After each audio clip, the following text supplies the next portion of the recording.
Hi everyone, welcome to 1% Crime.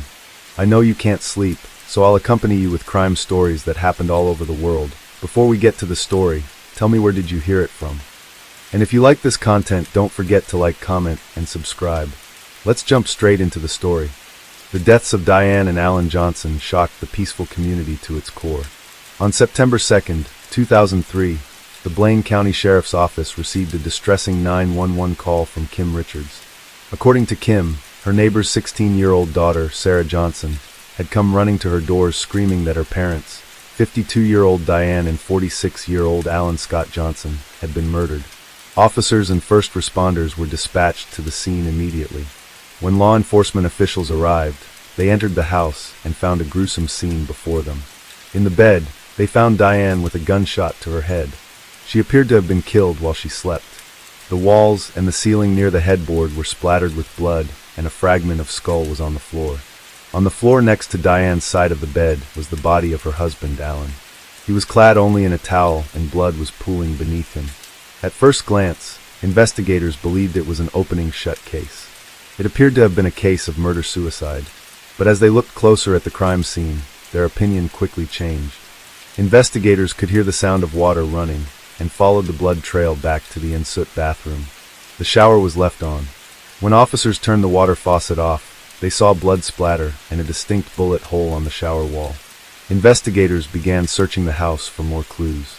On the bedroom floor was what investigators believed was the murder weapon, a .264 caliber Winston rifle. At the foot of the bed in which Diane lay dead were 2 kitchen knives. Another knife was found on their son Matt's bed. The clues at the scene puzzled investigators. There was no sign of forced entry, as it was noted that the Johnsons didn't lock the doors, a fact that only those close to the family would know. The house hadn't been ransacked, as one would expect from a possible robbery gone wrong. Officers at the scene questioned Sarah as to what she remembered before she ran to her neighbor's house for help. She explained to investigators that she'd been asleep when she heard a gunshot. She ran to her parents' bedroom and called out for her mother, and that was when she heard a second gunshot. Without hesitation, Sarah ran to a neighbor's house for help. She didn't see the intruder. The statement was corroborated by the neighbor, who called 911, Kim Richards. On the property was a guest house which had been rented out to a close friend of Alan's, 45-year-old Mel Spiegel. Investigators entered the house and found a rather incriminating piece of evidence on the bed, the scope belonging to the same rifle found at the crime scene. However, Mel was nowhere to be found. His convenient disappearance had made him a possible person of interest for investigators.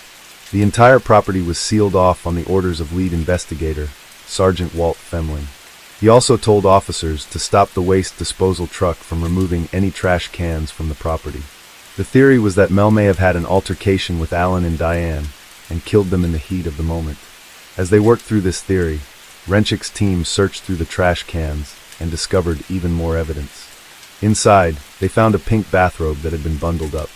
Once crime scene technicians opened the bathrobe, they found a latex glove, a single brown leather glove that matched the one found in the Johnsons' bedroom, and ammunition for a .25 caliber gun. All the evidence was tied and sent off for DNA testing while investigators developed their own scenario. It was now becoming clear to investigators that whomever killed the couple knew about the unlocked doors and the day the trash was removed.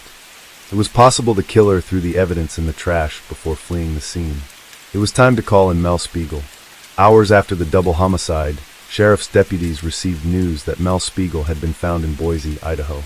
Mel agreed to speak with investigators and met them at the police station in Boise. Investigators asked Mel about his whereabouts that morning. Mel said he spent the weekend with his family and was planning to return to Bellevue in a week. Investigators contacted Mel's family members, who confirmed his alibi. Mel was asked about his relationship with Alan and Diane. He told officers that he'd been renting the guest house from the couple for years, and he showed a very good and close relationship with them. When asked about the rifle used in the murders, Mel admitted that it did belong to him. However, he said it had been locked away in his closet before he left for Boise over the weekend. Investigators then asked Mel about anyone he believed that may have made enemies with the Mel revealed that Alan and Diane were starting to grow worried about their daughter, Sarah. She'd started dating a 19-year-old boy named Bruno Santos. From what Mel had heard, Bruno was living in the country illegally and selling drugs to make a living. It was a bit of a stretch for investigators, but now urged them to speak to other family members. Investigators did just that and started to put together a picture of the Johnson family. Alan and Diane met in the early 1980s. Diane had been in a relationship before meeting Alan and had a toddler son named Matt. The pair married in 1983 and Alan adopted Matt as his own son. They moved into a beautiful home in the quiet city of Bellevue, Idaho, and in making 87, welcomed their daughter Sarah Marie Johnson into the world on January 25, 1987. Alan was the co-owner of a landscaping firm in Bellevue, and Diane worked as a tax collector. Together, they'd made a beautiful home for their 2 children and were, by all accounts, a loving family. The couple were also well known in their community as Alan was an avid trap shooter, a common pastime for many in the community. In 2003, their family life had seemed harmonious to outsiders. Matt, who was 22 years old at the time, was away studying at the University of Idaho in Moscow, Idaho. Sarah had also been doing well at school and was part of her school's volleyball team. She was also the apple of Alan's eye. But investigators were about to uncover the family tensions that had started arising in the previous few months. Having cleared Mail as a possible suspect, investigators took his advice and returned to Bellevue to speak with family members. As expected, everyone knew the Johnsons to be a happy and loving family. Investigators interviewed their son Matt, who had returned from the university, as well as Diane's sister and brother-in-law, Linda and Jim Faveld. All 3 said that the family life appeared to be happy and normal. That was until Sarah met Bruno Santos. Matt, Linda, and Jim all agreed that Sarah dating Bruno had become a major point of contention in the family. Over the few months leading up to the murder, tensions had gotten worse within the household.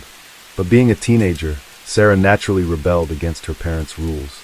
Even when her parents forbid Sarah from seeing Bruno again, she continued to defy them. However, Jim revealed information to the investigators that could possibly have given Bruno a reason to murder Diane and Alan. Days before the murders, Alan and Diane had discovered that Sarah had been lying about spending the night at a female friend's house. Sarah had spent the night with Bruno instead. Alan called Jim and told him what happened.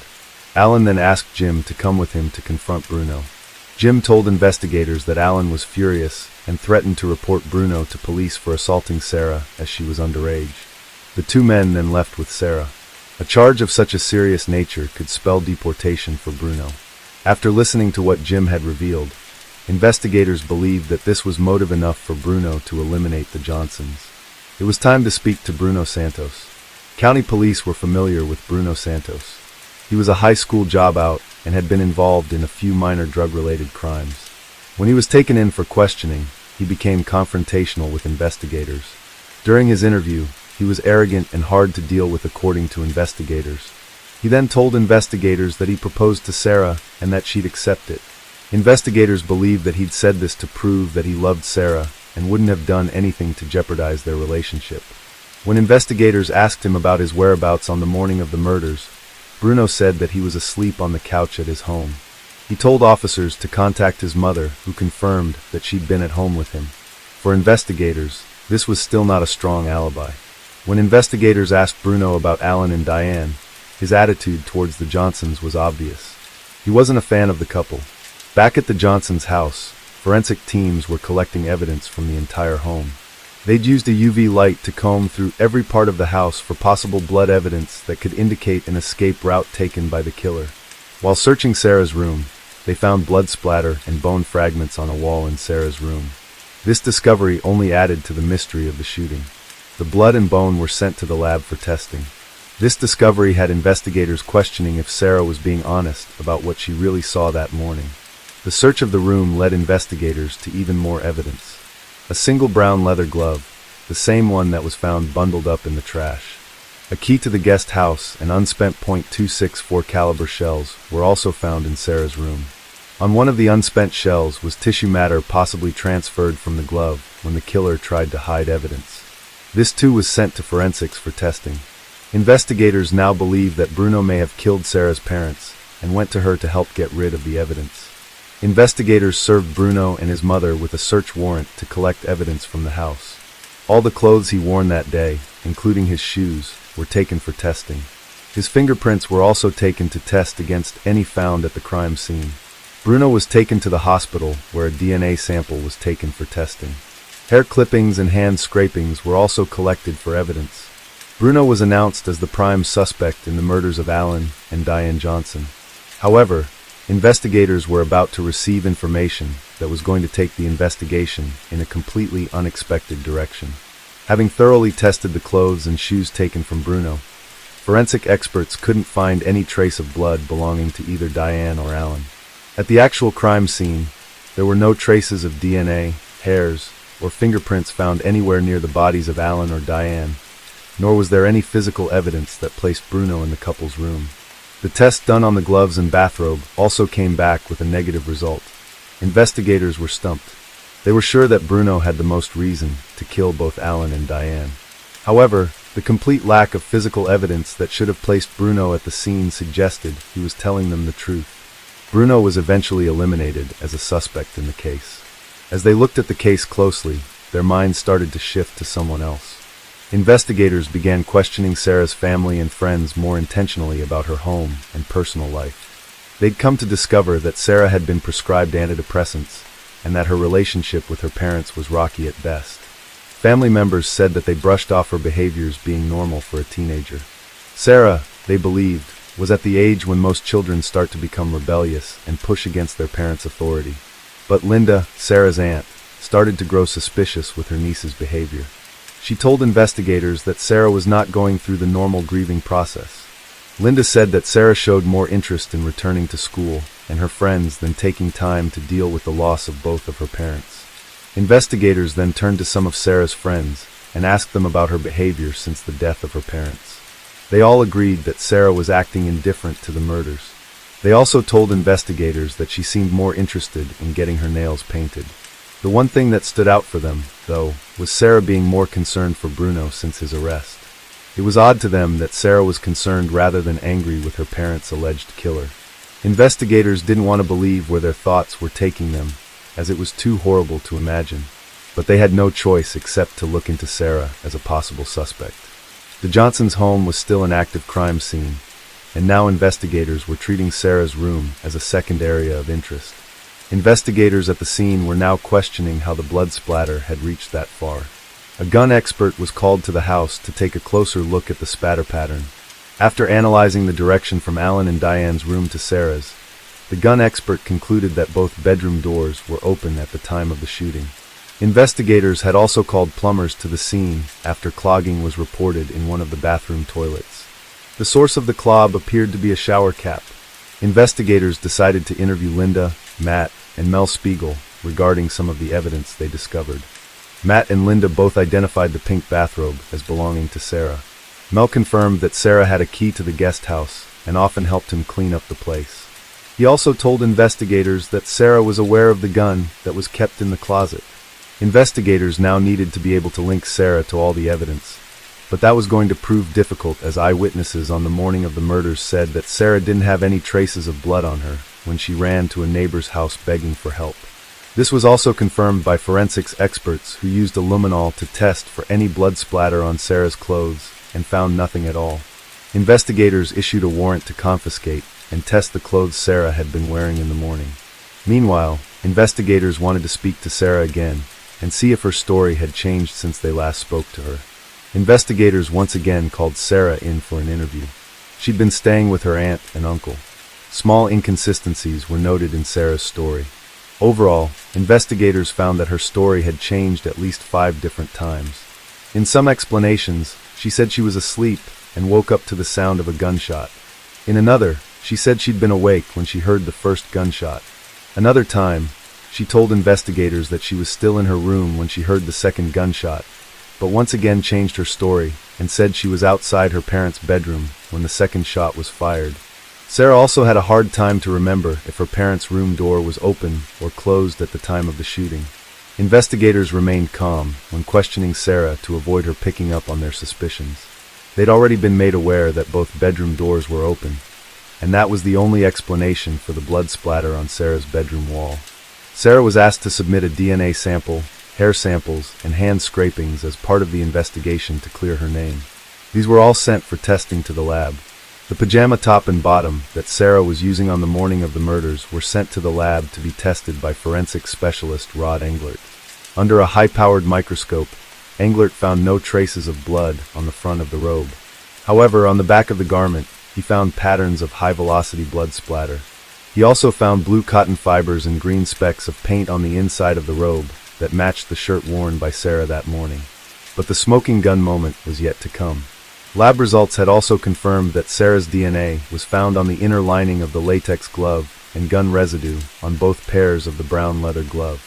The blood found on the gloves and robe belonged to both Alan and Diane.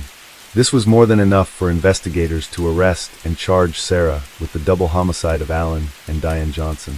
On October 29, 2003, Sarah Johnson was arrested for the murders of her parents, Helen and Diane Johnson. She was held without bail at the Blaine County Jail awaiting trial. The story of a teenage girl murdering her parents made headlines nationally and became a media sensation. Investigators and prosecutors had to develop a plausible argument that showed Sarah was motivated and capable of committing such a heinous crime. Relying on statements from family members and friends of both Sarah and her parents, they started to put together a twisted tale of a teenager in the throes of passion. Since Sarah had started dating Bruno, her parents had disapproved of their relationship. As a result, Sarah started to sneak around behind her parents' backs and acted out as any normal teenager would. However, the trigger for Sarah happened a few days before the murders. She'd lied to her parents about staying with a friend when, in fact, she was staying with Bruno. Her father's threats to have Bruno charged with assault and deported to Mexico pushed Sarah over the edge. Investigators and prosecutors believed that this was the moment Sarah had concocted to get rid of her parents and live a happy life with Bruno. Being a fan of true crime and murder mysteries, Sarah believed that she had the perfect plot in place. On the morning of the murders, she got up and went to the guest house to retrieve the rifle. She then put on latex gloves, leather gloves, a shower cap to avoid blood splatter on her hair, and her bathrobe backwards to avoid any blood touching her clothes. Sarah then went to her parents' room when she heard her father get into the shower. She shot Diane in the head while she slept. Sarah then heard her father Alan call out and opened the bathroom door and shot him in the chest. After committing the murders, she placed knives in the bedrooms to stage the scene as if an intruder killed her pants. She then bundled up the evidence and threw it away in the trash, knowing the waste disposal company would pick up the evidence before investigators could find it. However, that didn't go to plan. Added to that, she didn't take into account the evidence that would be found in her room and the shower cap that had gotten lodged in the plumbing system. The evidence against Sarah was glaring, and it was time to go to trial. In February 2005, 2 years after her parents' murders, her defense team argued that Sarah was innocent and that her parents were murdered by an intruder. The prosecution, though, were ready with their argument.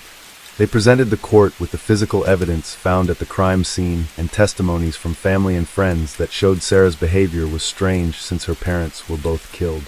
Most damning of all was the testimony of Bruno Santos, who not only wanted to clear himself of the murder at the trial, but provided the jury with evidence of Sarah's state of mind before the murders. Bruno testified that he and Sarah had agreed to get married, and Sarah had even told them that they could live in a big, beautiful house and be happy with just each other. Bruno also told the court that Sarah always spoke about how much she hated her dad and talked about shooting him. After 5 weeks of testimonies, proof of evidence, and crime scene explanations, the jury had come to a decision on March 16, 2005. Sarah, aged 18, was found guilty of 2 counts of first-degree murder. She was sentenced to life in prison without parole to the Pocatello Women's Correctional Center in Idaho. Sarah has since made several appeals to have her life sentence reduced. However, all her appeals have been denied, and she still remains in custody. Following Sarah's sentencing, the remaining family members have spoken out publicly about their feelings towards Sarah and her actions. The deaths of Alan and Diane have devastated their family entirely. The majority feel that Sarah was at fault and deserve the punishment she received. Sarah's brother, Matt, believed that Sarah showed no remorse for murdering their parents. He said that if she were ever given a second chance, she'd do a better job with the murders to avoid being caught. Pat Dishman, Diane's mother, spoke to Sarah during her sentencing hearing. She told her granddaughter that they still loved her, but that her actions had devastated their entire family. Alan's sister, Lynn Morell, said that Sarah was spoiled and rotten and was capable of murdering another person if she was ever released. She asked the judge to consider never releasing her from prison. Today's case was one of a truly twisted and disturbing nature. To be capable of murdering one's own parents proved that Sarah Johnson only thought about herself and not of the devastation she caused for her brother and family. While they're left behind to pick up the pieces, Sarah remains behind bars for her senseless crime. The case of Kristen Rossum. She could have been a scientist, but she chose a different path. Blonde Kristen Rossum, a chemistry graduate from San Diego State University, could have had a brilliant future. Instead, she is serving a life sentence in the Central California Women's Facility for the crime against her husband. Ralph and Constance Rossum had 3 children and were preparing them for an undoubtedly bright future. The children received education from top schools, were tutored, and participated in clubs and sections for talent development. However, the fragile and impulsive Kristen broke, unable to keep up with the pace and pursuit of the ideal. Lying, skipping classes, and the desire to escape reality first introduced her to a sense of ease and oblivion after consuming alcohol. But soon, alcohol stopped providing the desired effect of tranquility, and she became dependent on the controlled substance methamphetamine. Methamphetamine, meth, is the most addictive illicit substance in the USA. It causes paranoia, clouds judgment, euphoria, and hallucinations. Kristen's erratic behavior and detachment from real life caught her parents' attention. After a long conversation, she admitted that she had been addicted to the substance since high school. This behavior was a severe blow for a family of university-educated professionals. After several months of numerous conflicts with her parents, 17-year-old Kristen secretly ran away to Mexico with friends for a holiday. There, she met a man by chance. Tall, handsome Gregory DeVillers, 7 years her senior, seemed like an angel who would save her. And he did. Greg fell in love with the bad girl. He took on the role of a parent and responsibility for her well-being. With Greg's support, she managed to get a job at a local forensic department as a toxicology assistant.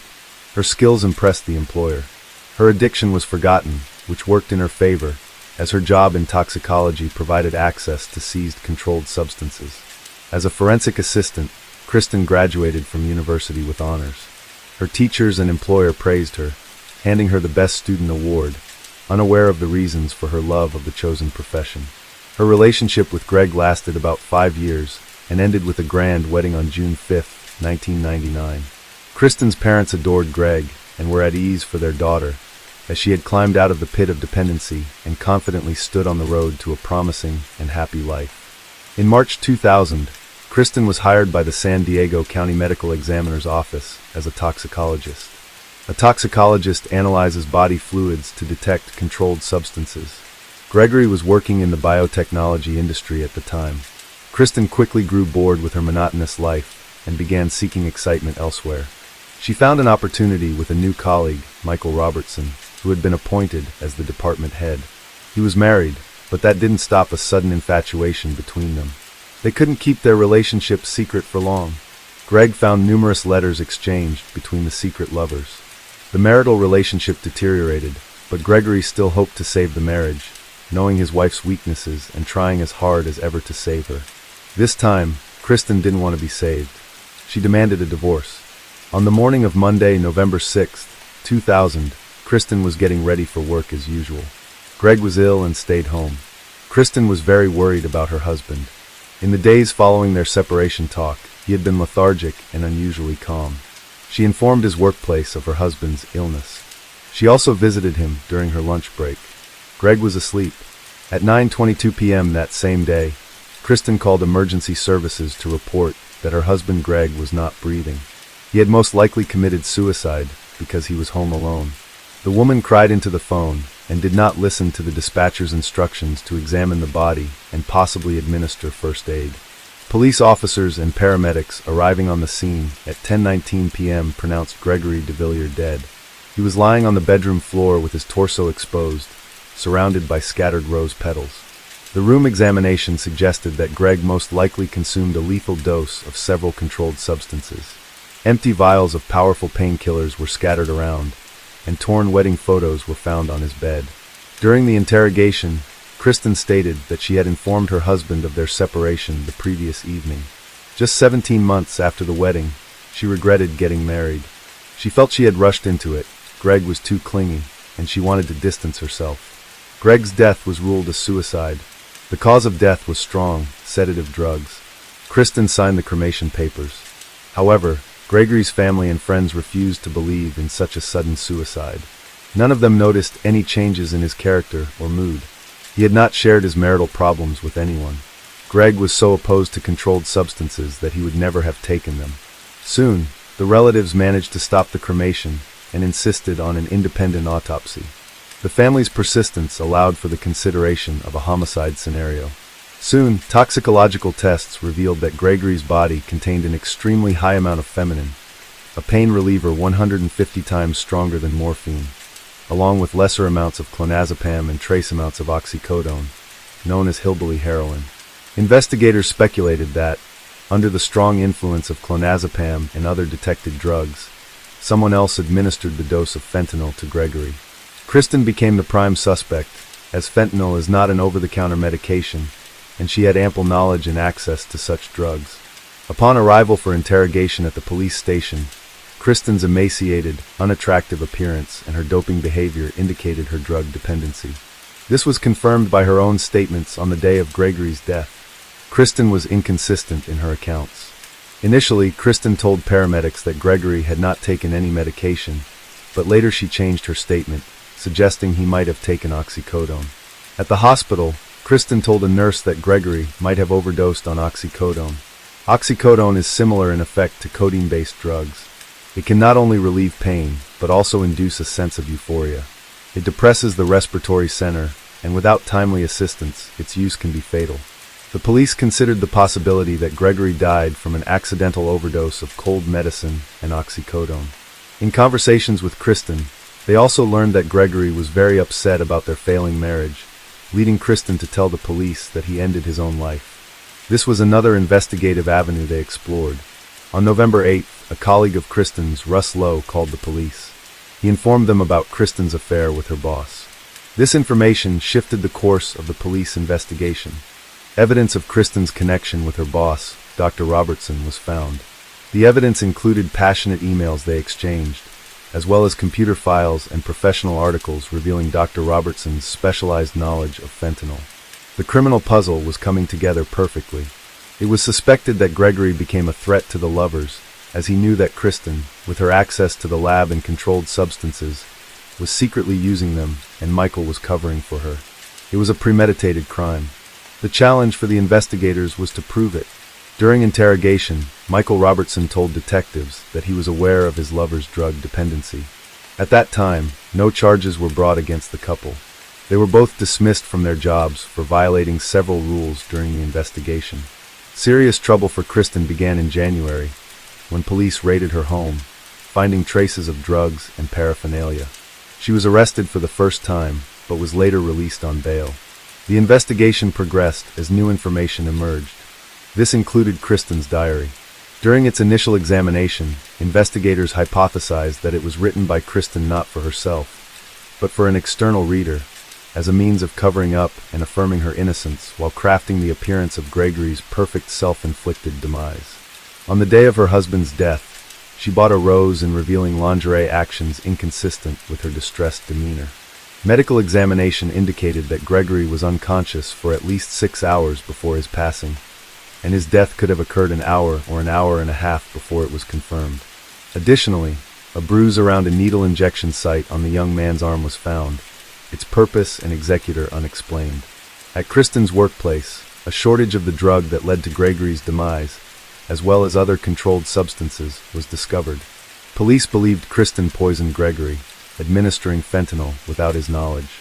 The prosecution built its case on toxicological and medical data. With enough circumstantial evidence, Kristen was arrested on June 25, 2001, and charged with first-degree murder. After spending 6 months in custody, she was released on bail. The first trial soon commenced. The prosecution's main theory was the motive for the homicide. They argued that she terminated Gregory because he threatened to tarnish her good girl reputation by revealing her renewed drug use and affair with Michael Robertson. The prosecution claimed Kristen poisoned Gregory with fentanyl. The court heard that fentanyl is a powerful synthetic opioid, 80 times stronger than morphine. It was suggested that she first tried to end his life with clonazepam, but when that failed, she administered fentanyl. They also argued that she then staged the bedroom to look like Gregory ended his own life, tearing pages from her diary and placing rose petals and a wedding photo around his body. The court heard that Kristen, with a degree in biochemistry, used her knowledge of drugs and chemistry to terminate Gregory. The prosecution also claimed that Kristen hoped to convince her colleagues in the medical examiner's office that Gregory's death was self-inflicted, hiding information about the fentanyl. However, before Gregory's autopsy could be conducted, she was transferred to another lab, and the attempt to substitute toxicological research was unsuccessful. The prosecution presented Kristen's day on November 6th. Early in the morning, she called Gregory's employer to report his absence, then went to work. Her colleagues testified that about an hour after she arrived at work, around 9 a.m., she was seen crying in Michael's office. The apartment building manager where Kristen and Gregory lived reported seeing her return home at 12:10 p.m. At 12:41 p.m., she went to a local grocery store and purchased several items, including a single red rose. Credit card statements confirm this fact. Hours before Gregory's demise, she made multiple calls to Michael. Dr. Brian Blackburn, the San Diego County medical examiner who conducted Gregory's autopsy, testified that Gregory had been deceased for at least an hour before the paramedics arrived. He informed the court that Gregory developed early bronchopneumonia. This condition arises when secretions, normally expelled through breathing, accumulate in the lungs because a person is either unconscious or not breathing deeply enough. Dr. Blackburn also informed the court that Gregory's bladder contained a significant amount of urine, which would have been very uncomfortable had he been conscious. This led Dr. Blackburn to conclude that Gregory was breathing poorly for approximately 6 to 12 hours before his death. A person in an unconscious state would not be able to sprinkle rose petals over themselves. Dr. Blackburn showed that the level of clonazepam found in Gregory's blood was not at an overdose level and was not lethal. Dr. Theodore Stanley testified on behalf of the prosecution. He demonstrated that fentanyl is a potent and fast-acting pain reliever with a serious side effect that can lead to a person's respiratory arrest. Dr. Stanley stated that the speed at which fentanyl begins to act depends on the method of its administration. The peak effect occurs about 16 hours after applying a transdermal patch, 20 to 30 minutes after oral ingestion, 15 to 20 minutes after intramuscular injection, and within 5 minutes after intravenous injection. Dr. Stanley informed the court that fentanyl is usually not administered orally because the liver destroys about 65% of it, so only 35% enters the bloodstream.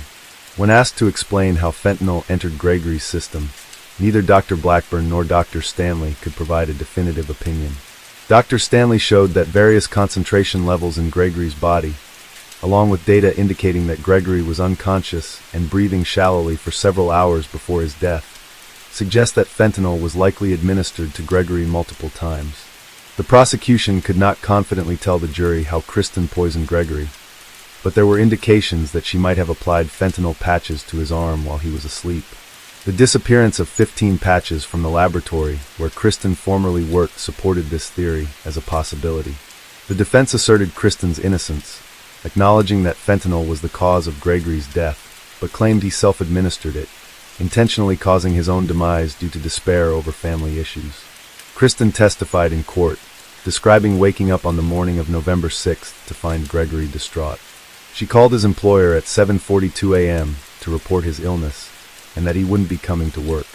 She told the court she went to work but returned to the apartment to check on Gregory, having lunch with him after noon. Kristen's testimony, I asked Gregory why he was so upset that morning. He replied that he wasn't feeling well and had taken some oxycodone and clonazepam. He planned to stay home and sleep. I left for work. Around 2:30 in the afternoon during my lunch break, I came home to check on Gregory. We had lunch. I then went back to work. I got home around 8 o'clock in the evening. Gregory was lying on the bed. I thought he was asleep. I took a bath. When I came out, I tried to wake him up. He was cold. I called the emergency services. The prosecutor cross-examined Kristen, calling her explanation strange. She admitted to lying in the past and about her drug use. He told the court that fentanyl was the perfect poison because it's hard to detect, which she knew well from her job. Medical testimony based on autopsy and toxicological findings proved that Gregory was unconscious for about 6-8 hours, meaning Kristen couldn't have had lunch with her husband that day. The defense claimed that although Dr. Blackburn showed the clonazepam level in Gregory's blood wasn't lethal, taking oxycodone, an opioid, and clonazepam, a benzodiazepine, together could create a synergistic effect, making them more potent. They suggested Gregory might have unknowingly taken the drugs himself. How fentanyl was administered and why high levels were found in his system remained unexplained. After 8 hours of deliberation, the jury found Kristen guilty of first-degree homicide and special circumstances homicide due to the use of poison. She was sentenced to life imprisonment without the possibility of parole. Kristen maintained her innocence and appealed the verdict. The appellate court heard that errors were made by her own defense team.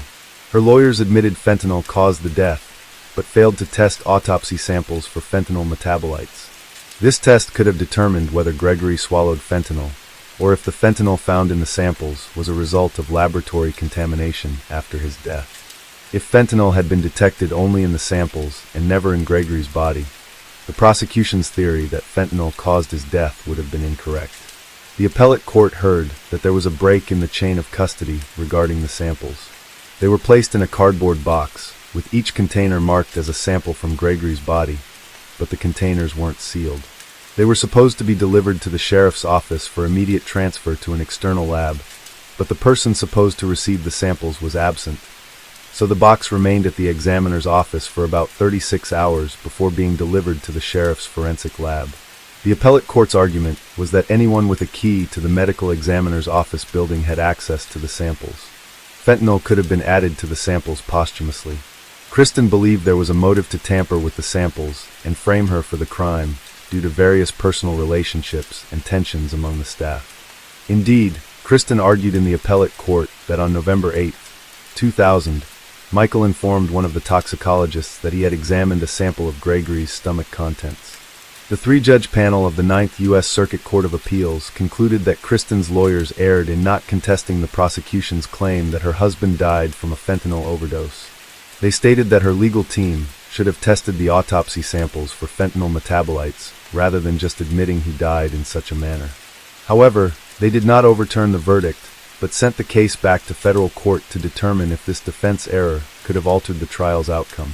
After this decision, the U.S. Supreme Court ruled that federal courts must adhere to the state court's decision when considering such appeals.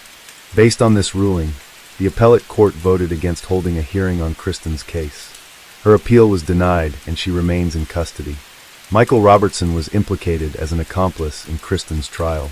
Authorities discreetly filed a criminal conspiracy complaint and issued a sealed warrant for the arrest of Michael Robertson, the former boss and lover of convicted perpetrator Kristen Rossum. Robertson, who lives freely and works as a forensic toxicology consultant in Australia since Rossum's husband's demise in 2000, could be arrested and held on $100,000 bail if he ever returns to the United States. Gregory's family filed a lawsuit accusing the county of negligence that allowed Kristen to steal a lethal dose of drugs from the medical examiner's office undetected. In 2006, a U.S. court awarded them $147 million in civil damages. In a case that continues to captivate the nation, Rossum, a former toxicologist at the medical examiner's office, was sentenced to life imprisonment without the possibility of parole in February 2003 for stealing drugs from the lab and using them to poison her husband, Gregory DeVillers, staging a suicide scene in their apartment, scattering his body with red rose petals. This here story is about 26-year-old Elle Edwards. On Christmas Eve 2022, she was celebrating with her friends in a pub in Alley Village, Liverpool, UK. The gal was real vibrant and beautiful. She worked as a cosmetologist in a local beauty salon and was also an assistant to a dermatologist. Elle was naturally positive and mighty kind, which allowed her to win over even the most demanding clients. Elle was pretty and had become an excellent specialist in her fields.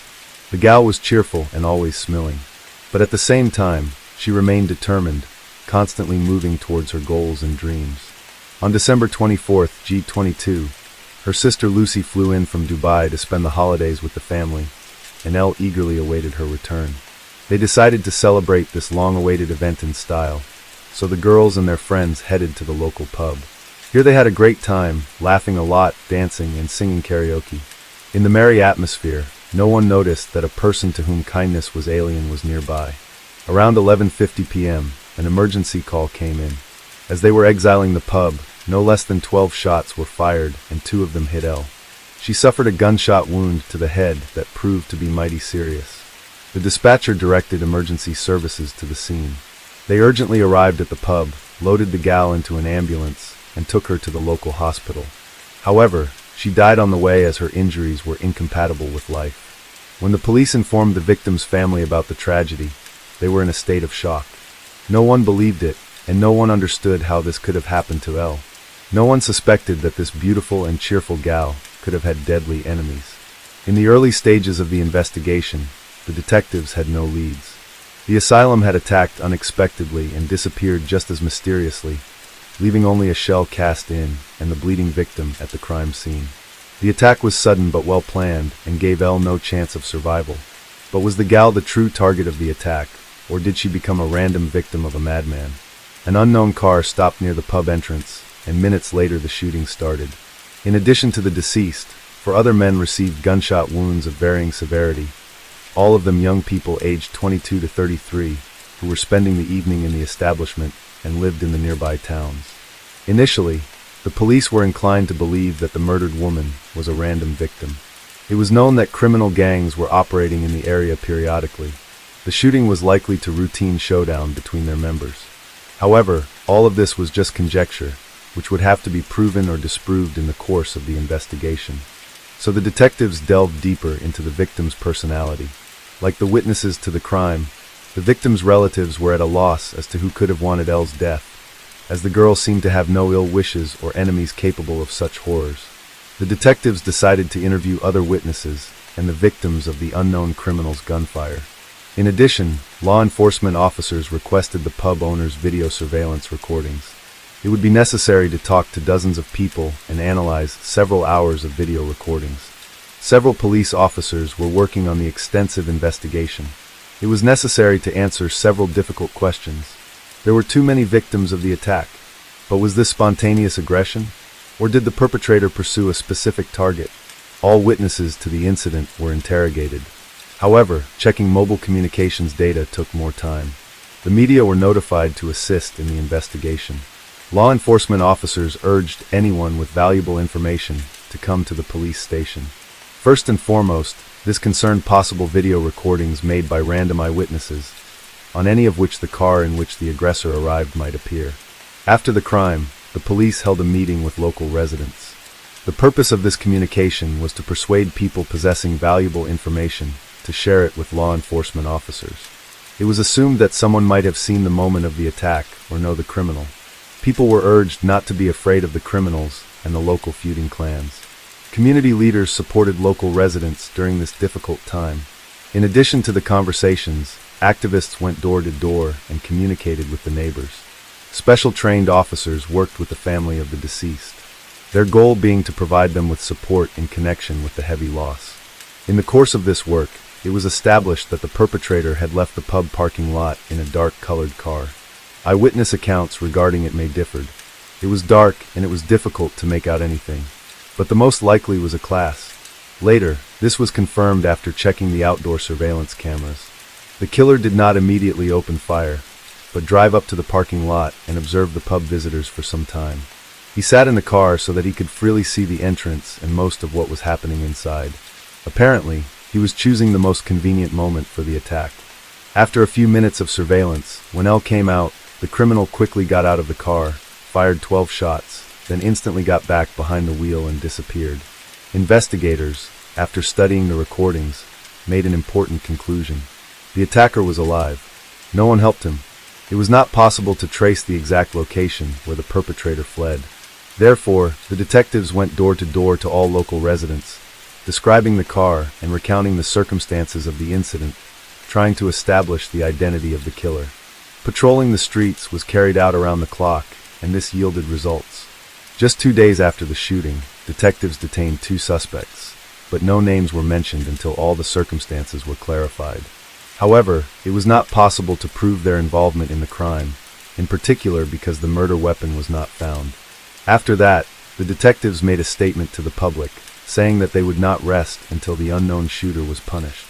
All this was intended to calm the local residents, who were outraged by the rampant crime and the powerlessness of the authorities. It was also assumed that the attack had been provoked by a feud between local gangs. In this case, Elle would be considered a random victim. However, all this was also just an assumption that remained to be verified. In the course of the investigation, it was possible to establish that the potential targets could have been Jake Dudley and Kieran Seld, members of the Beechwood gang, who were spending the evening in the pub. It became known that they had been in long-term, fierce conflict with another group claiming this territory. On December 29th, the police arrested another person, but he was not the one who opened fire. The suspect had a solid alibi that excluded him from the list of suspects. However, the detective suspected that he had participated in the setup for the attack. Around the same time, the dark Mercedes car in which the killer had left the pub parking lot was identified, but due to the lack of direct evidence, the name of the third suspect was also not disclosed. There were some difficulties with the found car. The car was traced through video surveillance systems and identified thanks to the cameras, but law enforcement officers were too late. On December 31st, the police department received the report that a fire had started near the scene of the shooting. When the special services arrived at the scene, they found a darkness fading similar to the perpetrator's vehicle, which was engulfed in flames. The vehicle was completely burned out. Valuable evidence was lost in the flames. The perpetrators clearly knew that the police were on their trail, so they decided to destroy one of the direct pieces of evidence. Despite the fact that the fire did not completely destroy the car, it was confirmed that it had been used during the shooting. However, the Mercedes did not belong to the perpetrators, but had been stolen shortly before the attack. Presumably, the arson was committed intentionally to complicate the investigation after the murder of competitors. On January 11th, two more suspects, a 22-year-old man and a 23-year-old woman, were delivered to the police department. They were arrested in Central Wales. The man's name was Connor Chapman.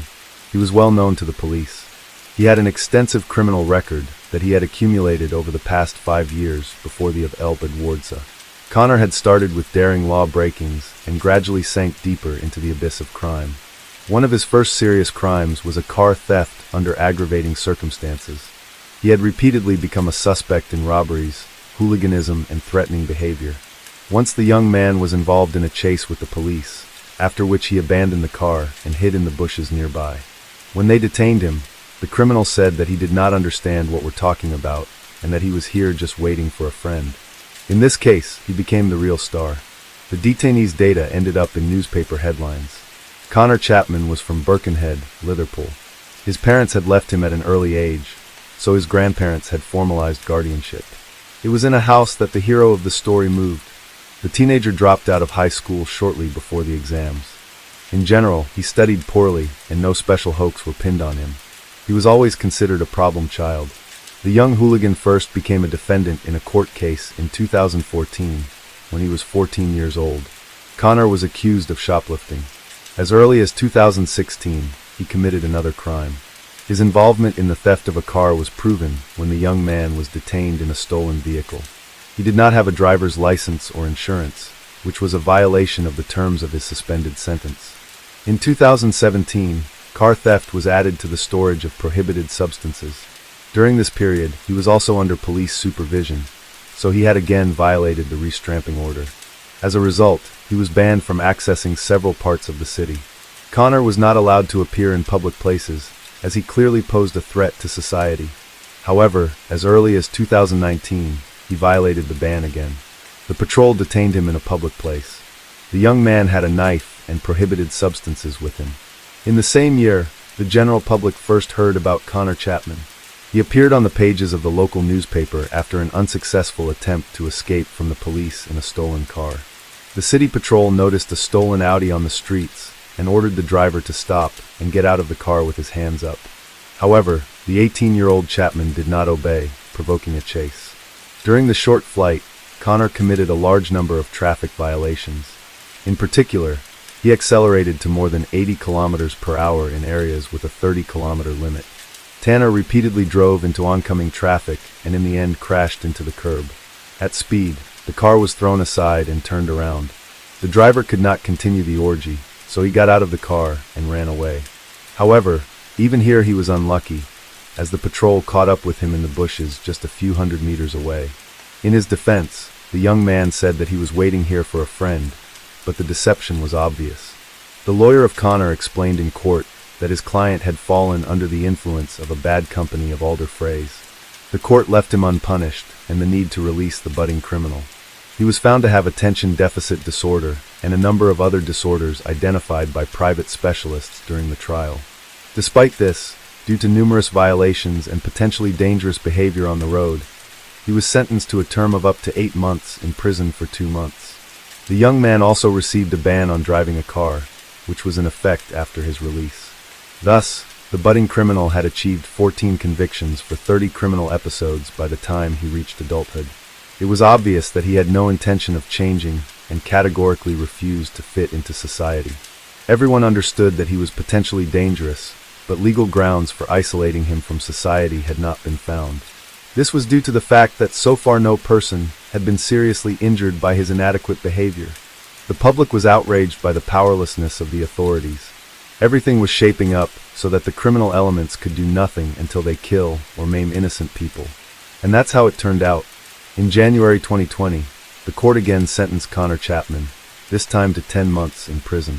He was again caught in a public place with a cold weapon and substances in his pocket. A whole bouquet of lists. During this period, the police openly appeared on TV channels, urging the public to beware of this young man. After serving his sentence, protected months, he again got involved in crime and was wanted for at least 5 criminal episodes. When he was caught, the young criminal said that he had spent more time behind bars than free, and he did not seem upset about this, but rather proud of his achievements. However, Connor had no intention of stopping there. By the age of 20, his service record had expanded again. By this point, he had received 19 sentences for 43 crimes. But in the summer of 2022, the inadequate young man found himself free again. This happened just 6 months before the death of L. Edwardson. During this period, Connor was again brought before the court. His lawyer tried to play on pity, telling the story that the first child of the young man was born while he was in prison. At this point, his girlfriend was pregnant with a girl. The young man claimed that he had rethought his life and wanted to get on the path of correction. Of course, these were loud, false words. The only thing he wanted was to get free and return to the path of crime. During this period, the police already knew that he was a member of one of the local criminal gangs engaged in the sale of prohibited substances. However, the criminal was tried not for these serious crimes, but for burglary and theft of 2 electric motorcycles. On December 24, 322, a skirmish broke out between 2 rival criminal gangs. They began to argue over the division of the territory near the wooden church in Beechwood Estates. They failed to reach an agreement, after which the young gangster decided to take revenge. He armed himself with a submachine gun and waited for about 3 hours until he tracked down his targets. He wanted to kill Karen Seld and Jake Duffy, who had gone to the Moyac pub for rest. Shortly before midnight, the criminal drove up to the parking lot and began to observe. He identified his victims and waited for the right moment to attack, then ran out of the car and fired 12 bullets into the building. He managed to seriously injure Duffy, but despite the threat to his life, he survived the attack. However, the unlucky El Edwardsu was not so fortunate. 2 bullets hit her in the head. The young beauty fought for her life, but died in the arms of the hospital.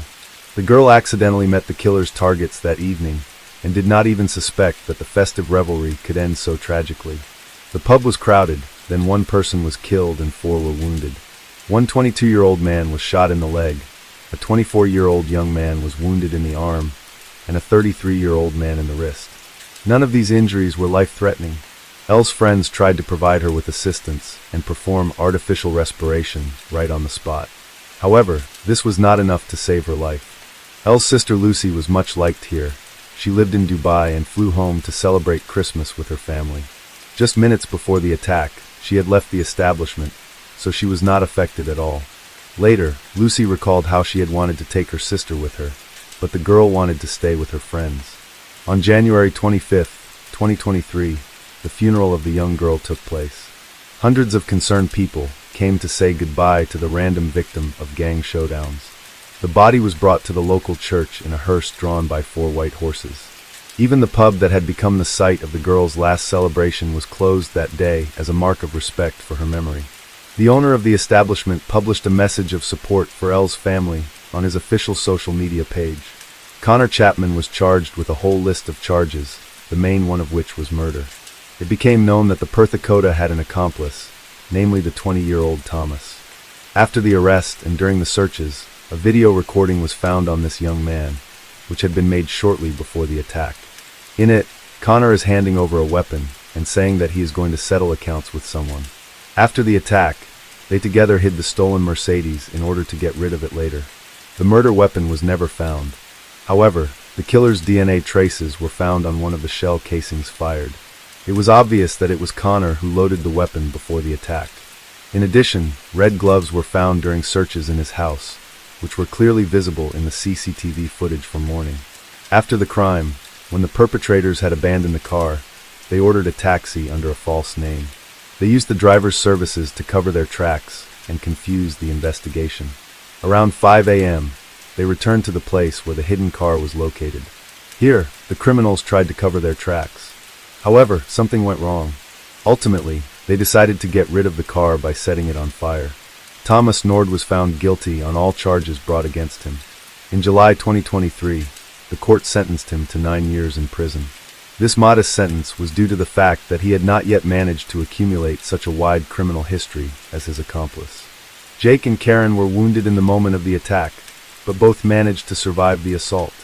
A look at their lifestyle made the aggression of one of the members of the rival gangs quite understandable.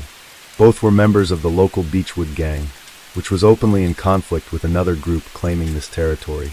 It became known that on December 23, 2023, just a day before the attack with firearms, they had already been attacked. On that occasion, another person from Connor Chapman's group had assaulted them. Both were beaten but did not receive serious injuries. Apparently, they considered this a random fight and calmly went to relax in the pub. While the shooter awaited his sentence in the case of the murder of the innocent victim, both targets of his attack were already in prison. Karen was sentenced to 27 months in prison for an attack on members of the rival criminal group. Another 9 months were added to the sentence for the fight. His friend was sentenced to 2 years and 9 months for a similar offense.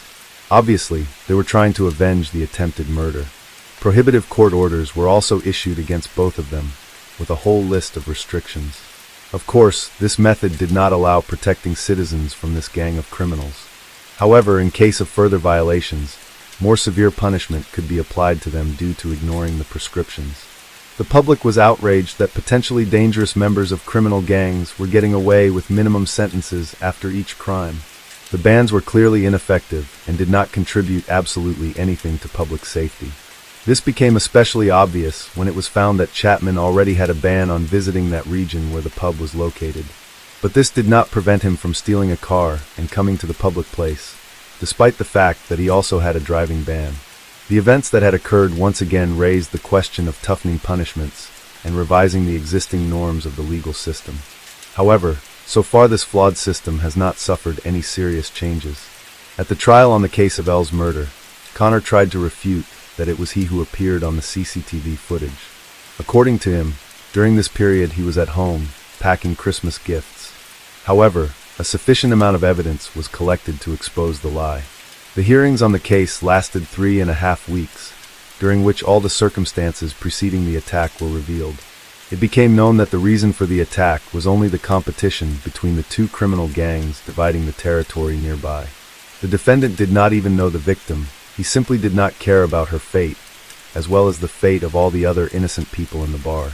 He was driven only by blind fury, which he could never control. After the attempted murder of 2 competitors, Connor planned to flee to Spain to cover his tracks. He used a stolen car and also got rid of the murder weapon. Trying not to fall into the hands of the police, he avoided using any mode of transport. The detectives detained the criminal literally at the airport. After the arrest, Connor tried to deceive the police, claiming that the Mercedes he was seen driving on the day of the murder was not stolen. According to him, this was a common car of the criminal group, which they used for the distribution of substances. The guy claimed that he was not behind the wheel of the vehicle, and also continued to convince the jury that he did not open fire that evening. He was desperately trying to get out of the situation. The defendant stated that he had only just learned that someone from the criminal group had used the vehicle for an attack on the pub. Before the jury retired to consider the verdict, the father of the innocent victim made a short speech. He sincerely hoped that the criminal would never again be able to spend Christmas with his loved ones in freedom. The jurors, consisting of Pitiation and Sanjinshin, came to a unanimous decision after 3 hours of discussion. In their opinion, Connor Chapman was guilty of all the charges brought against him. He cynically committed the crime and did not repent of the fact that he accidentally killed the beautiful 26-year-old girl. The whole life that lay ahead of her, and he took it away. Instead of remorse, the heartless Connor spent several days carefully getting rid of all the evidence and traces of the murder that could link him to this bloody event. The motive for the attack was the competition between criminal games. On July 7, 2023, Connor was sentenced. He was sent to serve a life sentence with the possibility of parole after 48 years from the start of serving the sentence. After the verdict was announced, the victim's father victoriously raised his fist. The incident provoked a wave of public outrage. The residents of the city could not feel safe, knowing that they were at the junction of the confrontation between criminal games dividing spheres of influence. They knew that these people had a large amount of firearms and were not afraid to use them, as proved by the murder of Elle. The girl's father said he wanted to set up a foundation to support victims like his daughter. He believed that the main goal would be to fight to reduce the number of weapons in the hands of civilians. From the outside, the England family seemed like the epitome of perfection. Every Sunday, they attended church together, demonstrating exemplary piety. However, few people in their circle could imagine the secrets hidden behind the closed doors of this respective household. The story of William and Sandler began back in 1983, when they first met at church. He was 18, and she was only 16. With their parents' blessing, the young couple soon got married and settled in the small town of Logan, Ohio. Bill Inman considered himself a deeply religious man. Working as a builder, he dedicated his free time to serving at the Evangelical Church of the Tabernacle of Faith, located near Nelson Villa. There, Bill played musical instruments, while Sandra, being a housewife, supported her husband in his spiritual pursuits. In 1984, the couple welcomed their firstborn, a son named William Jr. To avoid confusion, the church community called the father Bill and the son Will. As the years flew by, Will gradually grew up. In 2001, when he turned 17, he met 15-year-old Summer Cook during a church service. The circumstances of their meeting remarkably resembled the love story of Bill and Sandra. The young couple dated for 3 years, and when Summer reached adulthood in 2004, they got married. The newlyweds immediately moved in with Will's parents in their spacious house in Logan. That same year, 39-year-old Bill Inman proclaimed himself a spiritual leader. He transformed his garage into a makeshift church and began holding services there. Despite the skepticism of local residents towards the self-proclaimed pastor, his mysterious home church gradually began attracting parishioners, first neighbors, and then their acquaintances. People came to pray, find solace, and leave donations. In 2005, Will and Summer became happy parents of a boy named Alex. However, along with the joys of parenthood, the young couple faced financial difficulties. Bill's church activities did not bring in substantial income, so the family decided to try their luck in another state. In search of a better life, the Inlands moved to Florida in 2006. In their new location, Bill and Will quickly found work in the construction industry building hotels. Meanwhile, Sandra and Summer took care of the home and raised little Alex. However, after just 2 years longing for their hometown, the family returned to Ohio. Unfortunately, during their absence, they had lost the right to buy back their previous house in Logan. They had to rent another place in the rural area of Vinton. Almost immediately after returning, in 2008, Will and Summer became parents again this time. They had a daughter named Kaylee. 2 years later, the couple's third child, a girl named Alana, was born. Despite the challenges of young children, the young parents tried to set aside time for themselves. Almost every weekend, they left the kids under the care of Bill and Sandra, who gladly took on the roles of grandmother and grandfather. For the elderly couple, their grandchildren became the true meaning of life. In the spring of 2010, Bill Inman officially became a pastor, heading the Church of the Tabernacle of Faith. Together with his wife, he also founded a charitable organization called Ranch of Mercy, aiming to help the underprivileged, those who had lost their jobs or homes. Bill dreamed of building a large shelter for orphans and widows with his own hands. However, there was a lack of funds to realize this plan. That's when Bill came up with the idea of holding a lottery. By selling tickets for $10 each, he hoped to raise the necessary amount. The lucky winner would receive a new house or $200,000. Additionally, Bill promised to raffle off 99 other valuable prizes. Information about the lottery was disseminated through local media and advertising. Bill personally went door to door, urging people to join the good cause and purchase tickets. He assured that the proceeds would go towards building a shelter for the needy. In total, Inman managed to sell 100,000 tickets and raise $1 million. The prize draw was scheduled for September 2010.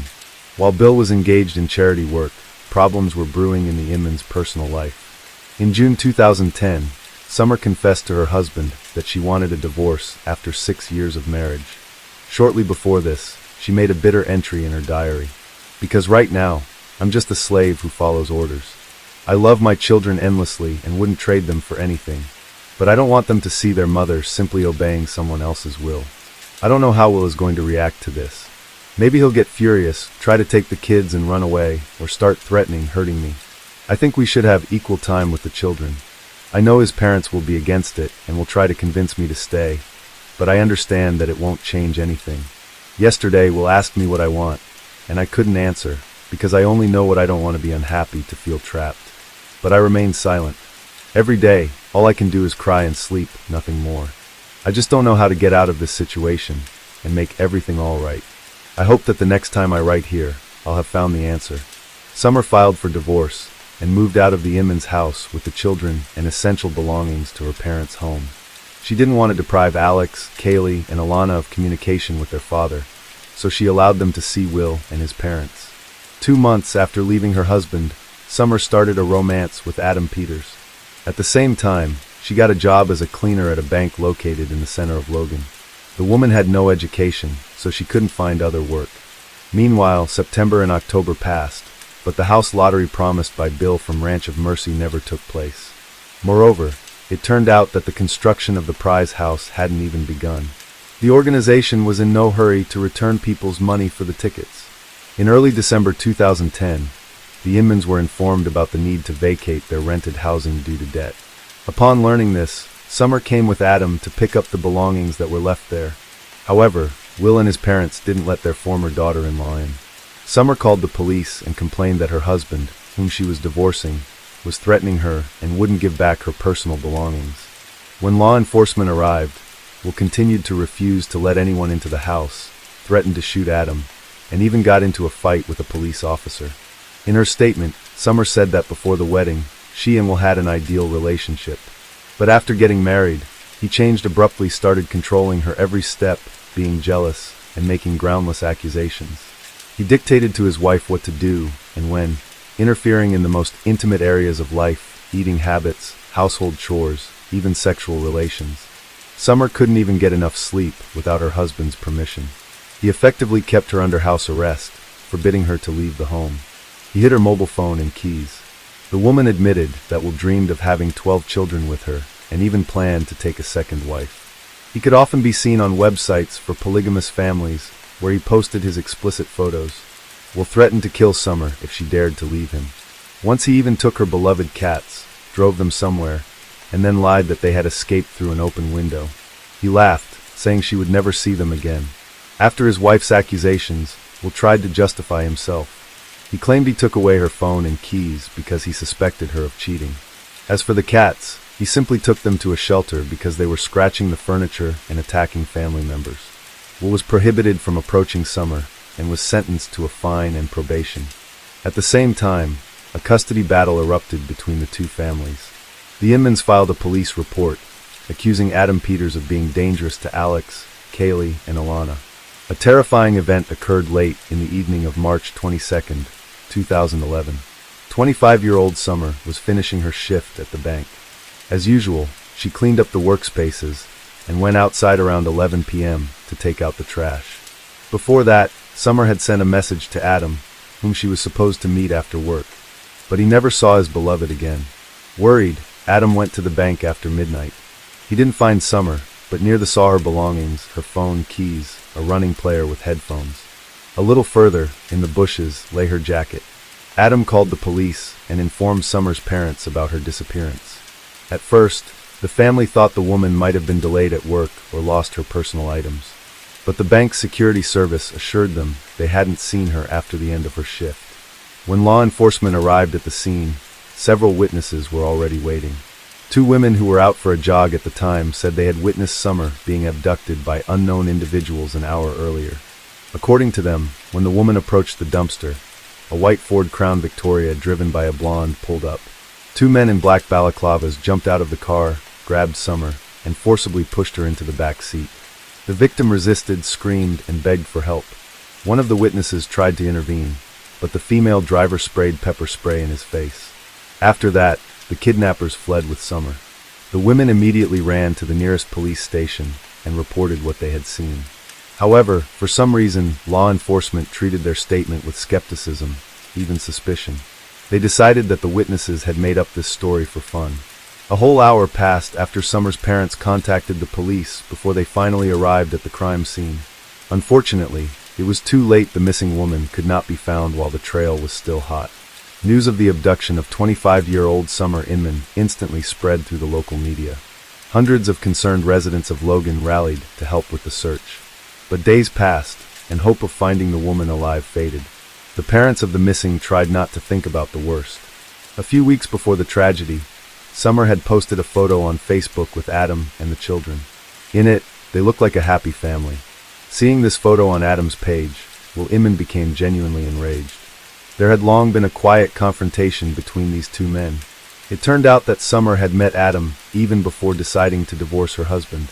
In the spring of 2010, Peters got a job working for the Inmans, taking care of their house and yard. That's where he fell for Summer. Initially, the woman rejected Adam's advances but eventually gave in. In her diary, there was an entry. When our eyes met, I realized that the devil had taken hold of me. I didn't listen to the voice of God. I tried to stop myself.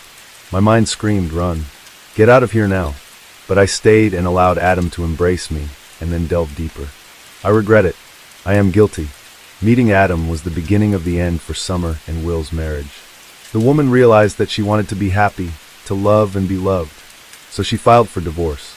5 days before Summer's disappearance, Will tried to challenge the amount of alimony in court.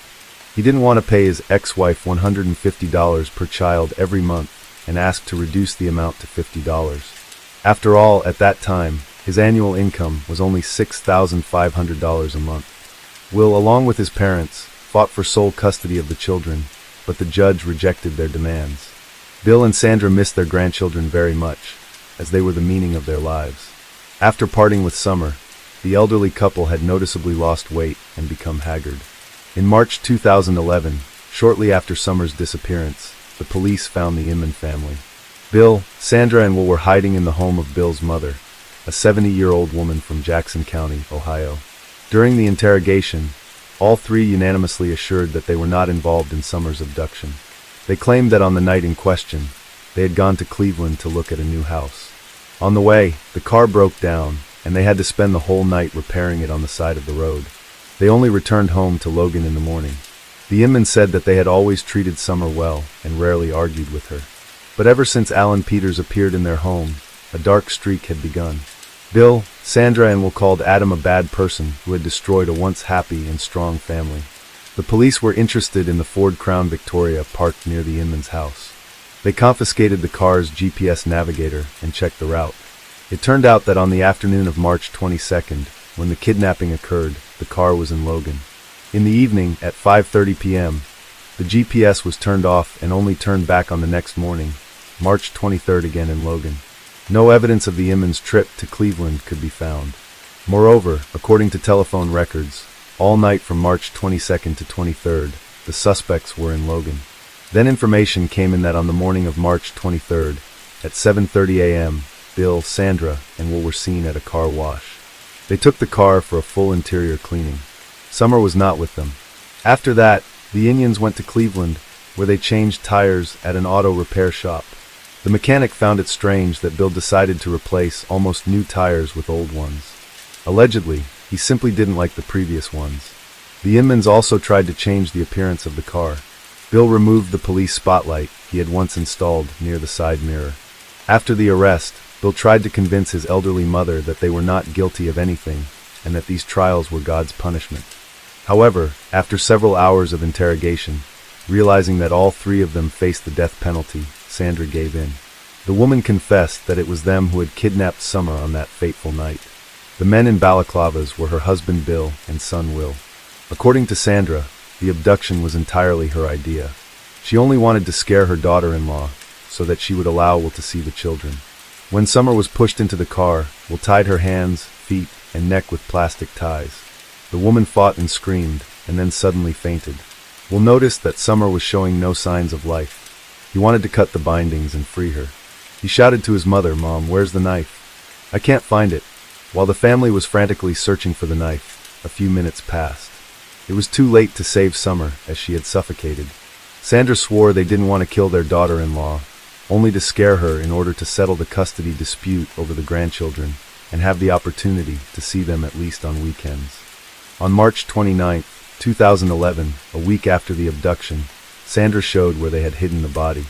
Summer was thrown into an abandoned well on the grounds of the church the Inman family attended. The Church of the Tabernacle of Faith is located near Nelsonville, 30 kilometers from the bank where Summer worked. Once, Bill Inman had participated in its construction, and 28 years ago, under the arches of this temple, he and Sandra got married. When the police lifted the concrete lid of the well, a gruesome sight met their eyes. Summer lay at the bottom, her body thrown in head first. The victim was wearing the same clothes as on the last day of her life, a black t-shirt with the words, "I don't have an anger problem, I have an idiot problem." The autopsy showed that Summer had died of strangulation. There were no other injuries on her body, except for marks from the plastic ties on her neck, wrists, and ankles. Sandra said that she had initially planned to throw the body into the river, but then she decided that in the church well, no one would definitely find it. The woman admitted her guilt and expressed sincere regret for what she had done. Soon the trial took place. 49-year-old Bill and 28-year-old Bl did not plead guilty to Summer's murder. They barely spoke during the hearings and avoided looking her parents in the eye. Only Sandra repented for what she had done and tried to take all the responsibility upon herself. She repeated that the abduction was her idea. Delivering her final statement, the woman begged for forgiveness from Summer's parents through tears. Emotions were choking Sandra, but despite this, everyone understood that she sincerely regretted what had happened. "Summer was like a daughter to me," the woman sobbed. "If I could turn back time, I would never have taken this horrible step." In 2012, the court passed the sentence. Bill and Will Ingman received life imprisonment without the right to early release. Sandra was sentenced to life in prison with the right to parole after 15 years. The church friends and parishioners unanimously claimed that Bill was in charge of everything in the Ingman family. He was the one making the decisions. No one believed that the idea of the kidnapping belonged to Sandra.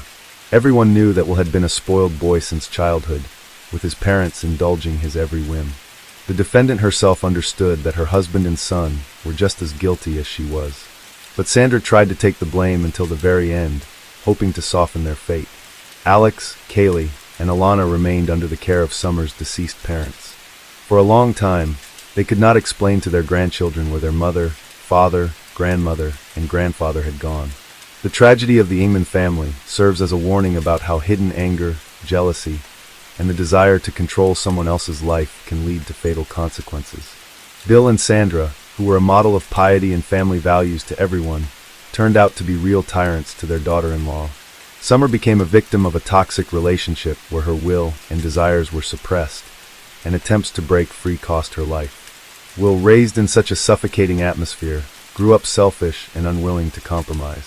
His obsession with the idea of getting his wife and children back at any cost ultimately turned against him. The Ingmans' terrible crime forever destroyed several families, deprived 3 small children of their mother, and a grandfather and grandmother of their closest person. Emily Longley was born in England in 1994 to Mark and Caroline Longley. 2 years later, her parents had another child, Emily's younger sister Hannah. From early childhood, the girls were very close to each other. They lived in a loving and caring family. When Emily was 9 and Hannah was 7, the family moved to New Zealand. Auckland became their new home. When Emily fell in with the wrong crowd after emigrating to New Zealand, her middle-class parents sent her back to the UK to start a new life with her grandparents. In 2010, Emily flew to England to study at Brockenhurst College. She wanted to get a business degree and dreamed of becoming a model. In England, she lived at her grandparents' house in Bournemouth. Bournemouth, adjacent to Poole in the west, is a town in the county of Dorset, a popular resort on the English Channel coast. When Emily moved to England, her sister Hannah was still at school, and her parents, Mark and Caroline, divorced but maintained a friendly relationship. Emily was a beautiful young woman who attracted much attention. One day, she met 20-year-old Elliot Turner. He made quite an impression on her. Gradually, their communication grew into a romantic relationship. In April 2011, Emily returned to New Zealand to visit her family, whom she had not seen for about 6 months. Her father met her at the airport. She ran up to him and hugged him tightly, saying she missed him very much. Emily had a very close relationship with her father, who loved her madly and missed her smile, laughter, and dirty jokes. The following day, the whole family went to Emily's favorite pizzeria. She told her parents that, apart from studying in college, she was engaged in modeling and made some incredible friends. She also mentioned the man she was dating, 20-year-old Elliot Turner. They had only been dating for a few months, and it seemed to her that she was too young for something serious. "I think I'm going to end it when I go back," she said. Emily spent the next few weeks hanging out with friends and family. She had a wonderful time. No one suspected they would soon lose her. When Emily's flight started boarding, it was hard for her to say goodbye to her family. However, Emily promised she would be back in 5 months. She wanted to see the matches of the Rugby World Cup, which was to begin on September 9th. While texting with her father a few days later, Emily informed him about breaking up with Elliot, but she did not go into details. Elliot behaved strangely after seeing the photos of Emily that she posted on social networks while in New Zealand. There were guys in these photos, and Elliot was very jealous. The son of a wealthy jeweler, Elliot Turner was 20 years old, and his life seemed carefree. Turner was well known in the local bar and club scene in the Bournemouth and Poole areas, and was part of a gang of wealthy young men called the Firm. Called by his friends All Talk Turner because of his boasting, he met Emily in December 2010. The couple enjoyed the high life at the resort and often had fun until late at night, but Turner, who had a history of obsession with women, soon showed signs of jealousy. As a result, their relationship quickly escalated into violent arguments. Some people described him as a person displaying a threatening, aggressive, violent, controlling, and possessive nature. In January 2008, when he was 16, he received a harassment warning letter from the police telling him not to contact his ex-girlfriend after he bombarded her with text messages and emails because she broke up with him. Turner loved being at the center of attention. He didn't need to work for a living.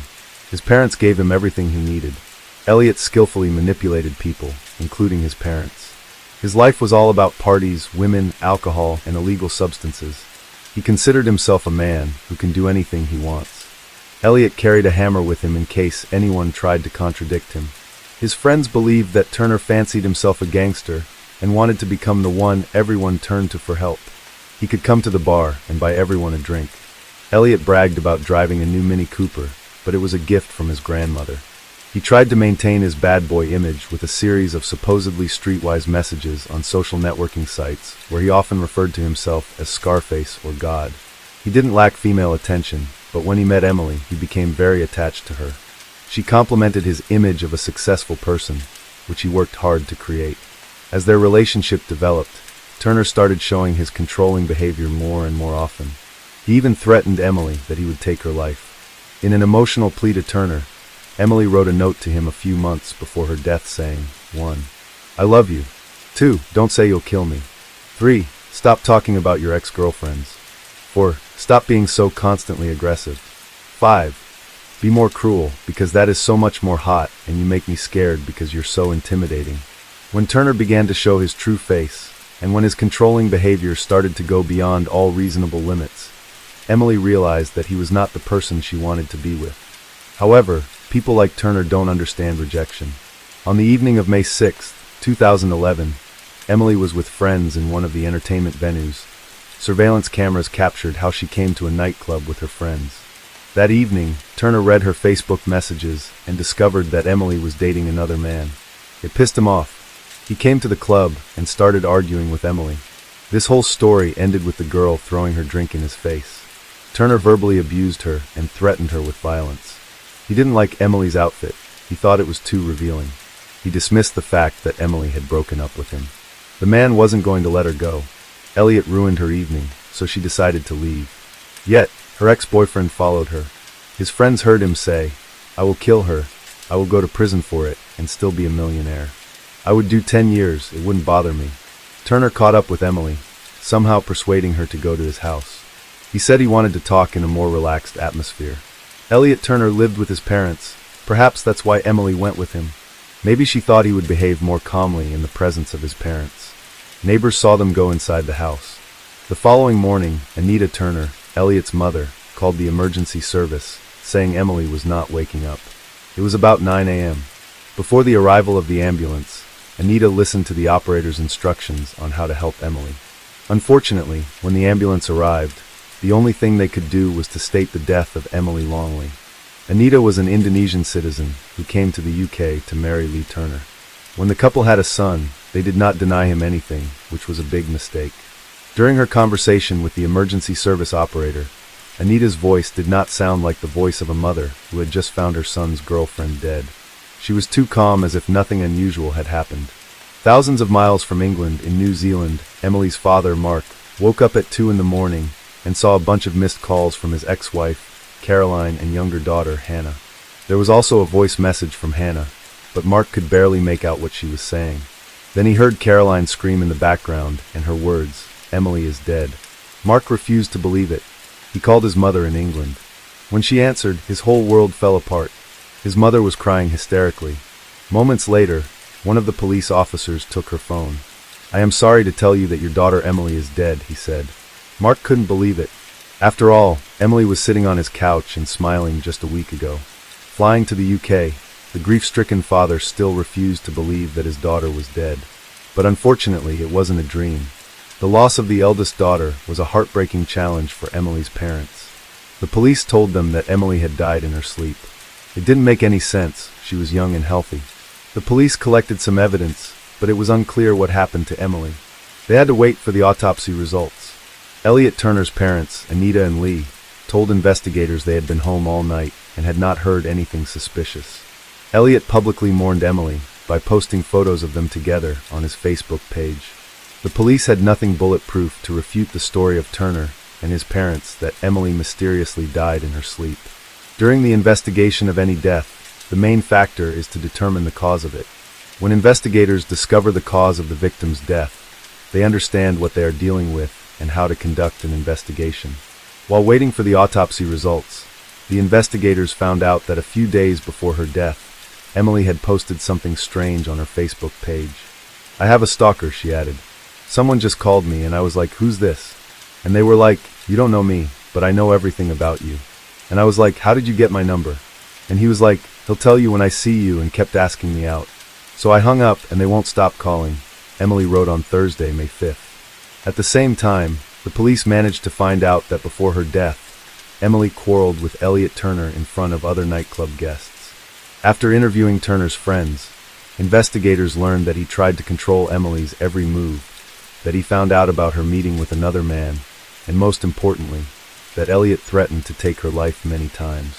But his friends did not attach any importance to this, believing that these were just words with which Turner strengthened his image of a gangster. The autopsy did not give an exact cause of Emily's death. However, experts mentioned it could be strangulation, and one of them said, "The physical findings are entirely consistent with pressure being applied to the neck." Investigators believed that one of the Turner family members could be involved in Emily's death, so they decided to install listening devices in their house. The police were hoping to find out if they were hiding anything, and they were right to do that. They heard Elliot instructing his mother on how to behave with the police and what she needed to say. His father, Lee Turner, seemed to be the only person who understood what he was doing was wrong. But eventually, he submitted to the will of his son and wife. While listening to the recordings, investigators also heard what happened to Emily Longley. Elliot Turner admitted that he caused her death. They arrested Elliot Turner a week after Emily's death. He, of course, denied his guilt. His lawyers tried to challenge the authenticity of those audio recordings. However, having studied all aspects of this case, the judge allowed the prosecution to use the recordings as evidence. Not knowing the police were listening, Elliot admitted that he felt angry every day, and that no one had ever pissed him off as much as Emily. During the trial in May 2012, his lawyer stated that their client acted in self-defense. Elliot Turner said that the quarrel in his bedroom turned violent, and he had to grab Emily by the neck. He said he didn't strangle her, he just found her dead in his bed the next morning. During the second day of the trial, Turner told the court that he was disgusted by his actions that night. Allegedly, after finding Emily dead, he wrote a letter to his mother, saying how ashamed he was and that he was leaving for Spain. One can assume Elliot Turner was going to leave the country on the day of Emily's death, but changed his mind for some reason. When the police arrived at Turner's home after the 999 call, they saw packed bags. Elliot's passport was in his pocket. He admitted in court that he had threatened Emily and felt upset and deceived the night before her death, after seeing false emails on her phone saying he had smashed her face into a table. When describing the fight they had before her death, he mentioned Emily started beating him with her hands and feet. He tried to calm her down before giving up and throwing her a 20-pound note for a cab. He said, "She just ignored me at first. Then, 5 seconds later, she just went crazy. I had never seen Emily get to that point of rage. I didn't know what to do. She would not stop. I kept repeating myself, 'Stop it, calm down.' At that point, I grabbed her by the neck using my right hand." Defense counsel Anthony Dunn asked, "Why did you do that?" Turner replied, "To stop her going nuts. I did not know what to do. My right hand made contact with her neck." When the defense counsel asked how hard he grabbed her, Turner replied, "I would not say very hard, but it was quite hard. I grabbed her and pushed her down onto the bed. I pressed down on her neck when she was in the lying down position." He said he held her there for 5 or 6 seconds, then let go and stormed out of the room. When asked if he intended to kill Emily, Turner replied no. He said he thought Emily had gone to sleep. Allegedly, he realized Emily was dead only when she did not wake up the following morning. In an interview with the Herald newspaper, Emily's father, Mark, spoke about how hard it was for him to lose his daughter. "Here is the thing about death. It sucks. It doesn't matter if it is your child, your partner, or your 99-year-old grandmother. It sucks that a person is there one day and not the next. Well, it is not something we can deal with easily. All anniversaries are hard. Birthdays are hard. Christmas is hard. Easter is also tough because it was the last time I really spent time with her." Mark longingly said. He said the heaviest part was that he would never see the woman she could have become. "I miss seeing the life she was denied unfold. We had a brief glimpse of the woman she was becoming, and I was so proud of her. I am her father and of course am biased, but the world really was a better place with her in it. It was certainly a lot more fun." At the trial, they portrayed Elliot Turner as a spoiled, wealthy kid whose parents wanted to help him escape punishment. The court heard he was given the run of the family's home in the affluent Queen's Park area of Bournemouth, where he would hold parties for his middle-class friends. Described as wild by his father Lee, he was given his own living space in the converted garage of his parents' house, so he could come and go without disturbing them. It was in his room, which had its own minibar, that he strangled Emily on his bed. The police examined the computers seized from Turner's and found the following search queries: death by strangulation, and how to avoid punishment for a crime. The main motive of the crime was jealousy. The court heard testimony from Luke Ashford, who spent the night with Emily. As already mentioned, Elliot Turner found out about it. Even while in custody, Turner boasted that the jury would believe his twisted story that Emily had attacked him, and he had acted in self-defense when he strangled her in a fit of jealousy. In letters from his prison cell to his friends, he said he would soon drive a new Range Rover and move to Spain. He planned to sell the rights to his story and live a fashionable life. However, the jury quickly shattered his illusions when they found him guilty. On May 22, 2012, the court sentenced Elliot Turner to life in prison with a minimum term of 16 years. Announcing the verdict, Mrs. Justice Dobbs described Turner as a man of striking arrogance. She said, "Emily was a lovely, kind, fun-loving girl who brought a ray of sunshine to those she touched. That light has been extinguished suddenly and needlessly by you. You did not love her. She was just a trophy. The relationship, if it can be called that, was all about you. It was about control. Control you carried out using aggression and threats. You can put away thoughts of champagne, Bentleys, and girls and concentrate on the reason you are serving a life sentence." Mrs. Justice Dobbs also sentenced Turner to 9 months to run concurrently for perverting the course of justice. But Elliot Turner wasn't the only person on trial. His parents, Anita and Lee, whom Turner used for cash to fund his lavish partying, loved their son so much they tried to cover his crime. Lee destroyed Turner's confession letter, and Anita took the jacket from the bedroom where the letter allegedly was. His mother even postponed calling an ambulance so her son could cover his tracks and let the family come up with a convincing story for the police. When asked why she did not call an ambulance, Anita Turner replied that she did not believe Emily was dead. Under cross-examination, they asked her if she thought Emily had ruined her son's life. After a pause of 6 seconds, she replied no. In the recording, Lee asked Anita whether they had done the right thing. "We've done the right thing," Anita replied. Both 51-year-old Anita Turner and 54-year-old Lee Turner were found guilty of perverting the course of justice and sentenced to 27 months in prison. Mrs. Justice Linda Dobbs said, "The two of you chose to fight the case, showing little remorse. Mr. Turner, you claimed you didn't know the contents of the letter when you destroyed it, but the fact it was burning on your conscience is quite evident from your anguished tone of voice on the tape." Released in 2013 after serving half of their sentence, they still live in the house where Emily Longley died. Emily's dad, Mark, broke down as he spoke about the verdicts after the case. Supported by former wife Caroline and daughter Hannah, he said, "What we have heard over these 5 weeks has shocked us and disgusted us. That a man so evil like Turner could treat a gentle and loving girl like Emily so violently is beyond belief. We are so proud of the fact that she had come halfway around the world to cause a better life for herself. This is a life Turner decided to end." Mark said there was a lot of talk about Turner's boasting and that no one had taken his threats seriously until it was too late. He added, even his mother did not take him seriously when he texted her to tell her he was going to break Emily's neck. Perhaps if someone had taken his threats seriously, Emily might be with us today. I hope Turner suffers every day in prison for what he has done. In October 2020, the press reported that Elliot Turner's cellmates had beaten him in prison. It happened after he hung up photos of Emily in his cell and boasted of receiving letters from female fans. Some of his cellmates attacked him after he said he would soon return to his life full of champagne, Bentleys, and birds. In 5 years, Turner will have the right to apply for early release from prison. One can only hope that common sense will prevail and that the parole board will make the right decision regarding a person who still has no remorse for his actions. The case of Jordan Worth, a sadist with an angelic face. Statistics on victims of domestic violence are not just difficult to keep, but virtually impossible because many people simply do not seek help, not wanting to make a fool of themselves, so to speak. Sometimes people endure years of abuse, beatings, and humiliation, and some facts are revealed only when the irreparable happens. Simply put, these statistics are often based on dead bodies.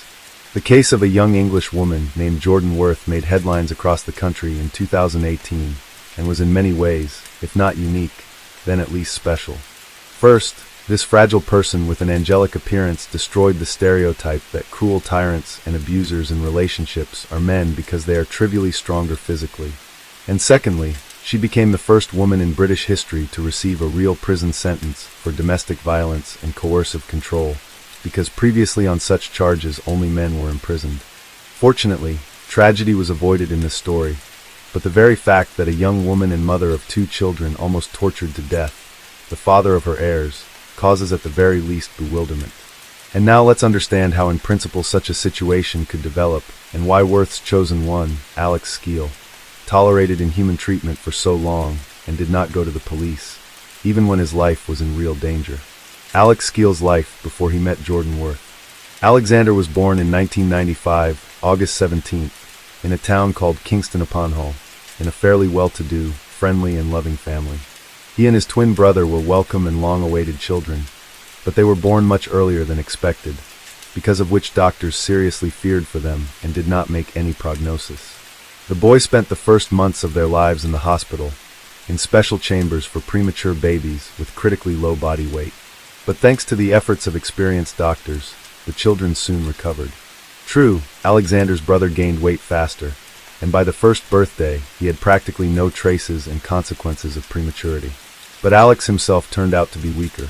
Moreover, he suffered from excessive accumulation of fluid in the brain, hydrocephalus, because of which he received a disability. Nevertheless, Alexander's health problems from birth did not affect his intellectual development, and physically he was not much different from his peers, and even actively engaged in sports at school. Spouses Skeel adored their sons, from infancy surrounded them with love and care, as well as spared no effort and money to give them a good education and provide a better life. After graduating from high school, both brothers entered the prestigious Bedford College, where they continued their studies. Alexander was smart enough, had an attractive appearance, tried to regularly attend the gym, and in general enjoyed success with the opposite sex. Except that, unlike his brother who willingly went on dates and had affairs, he was quite shy and more focused on his studies. Love at first sight. It was in college that Alex met a young beauty named Jordan Worth. The girl was his age, she grew up in a wealthy family, and from a young age she knew almost nothing to refuse.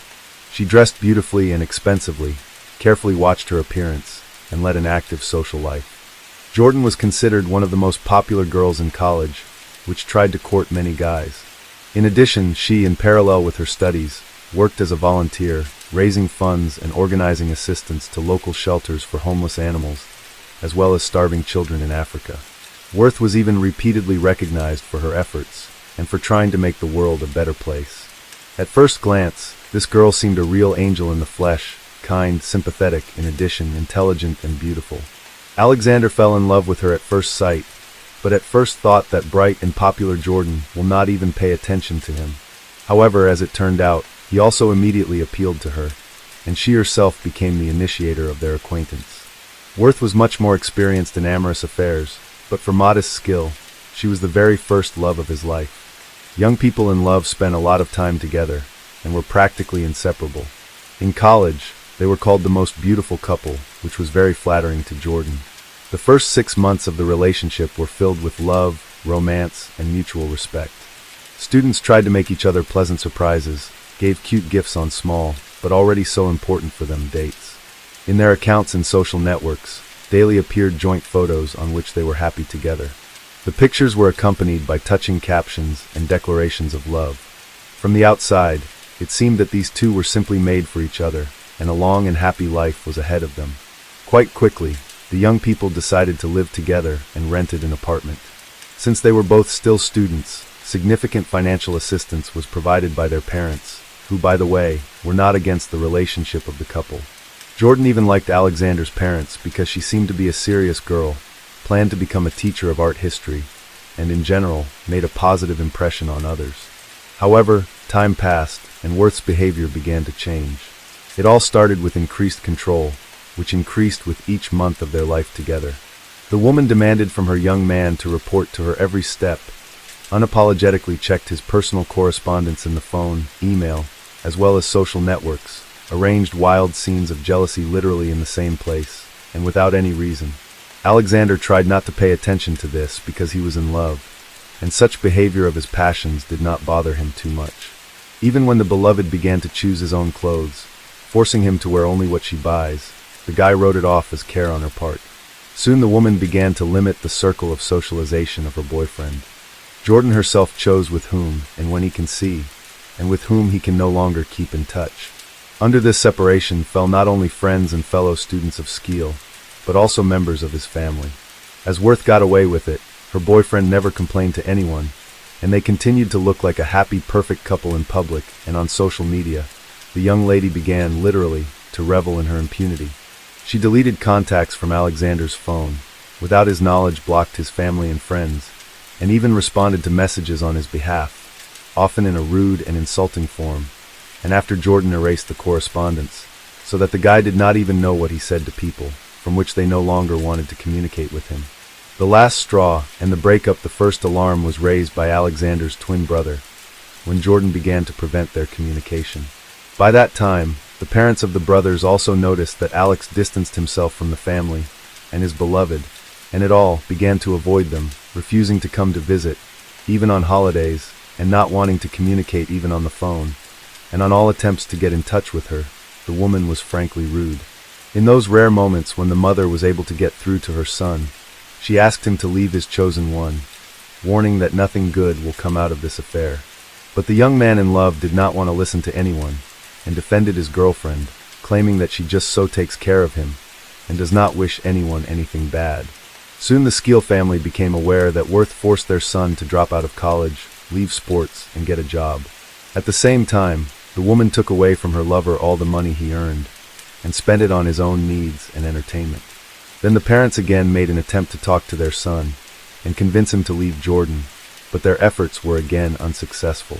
In 2013, during the celebration of his adulthood, Worth committed a disgusting act, which she got away with. On that day, she and her friends celebrated the solemn event in a country hotel, and at some point closer to the night, when the guests have already begun to disperse, the woman, without saying anything to anyone, simply disappeared. Alexander literally went crazy trying to find his beloved, and worried that something might have happened to her.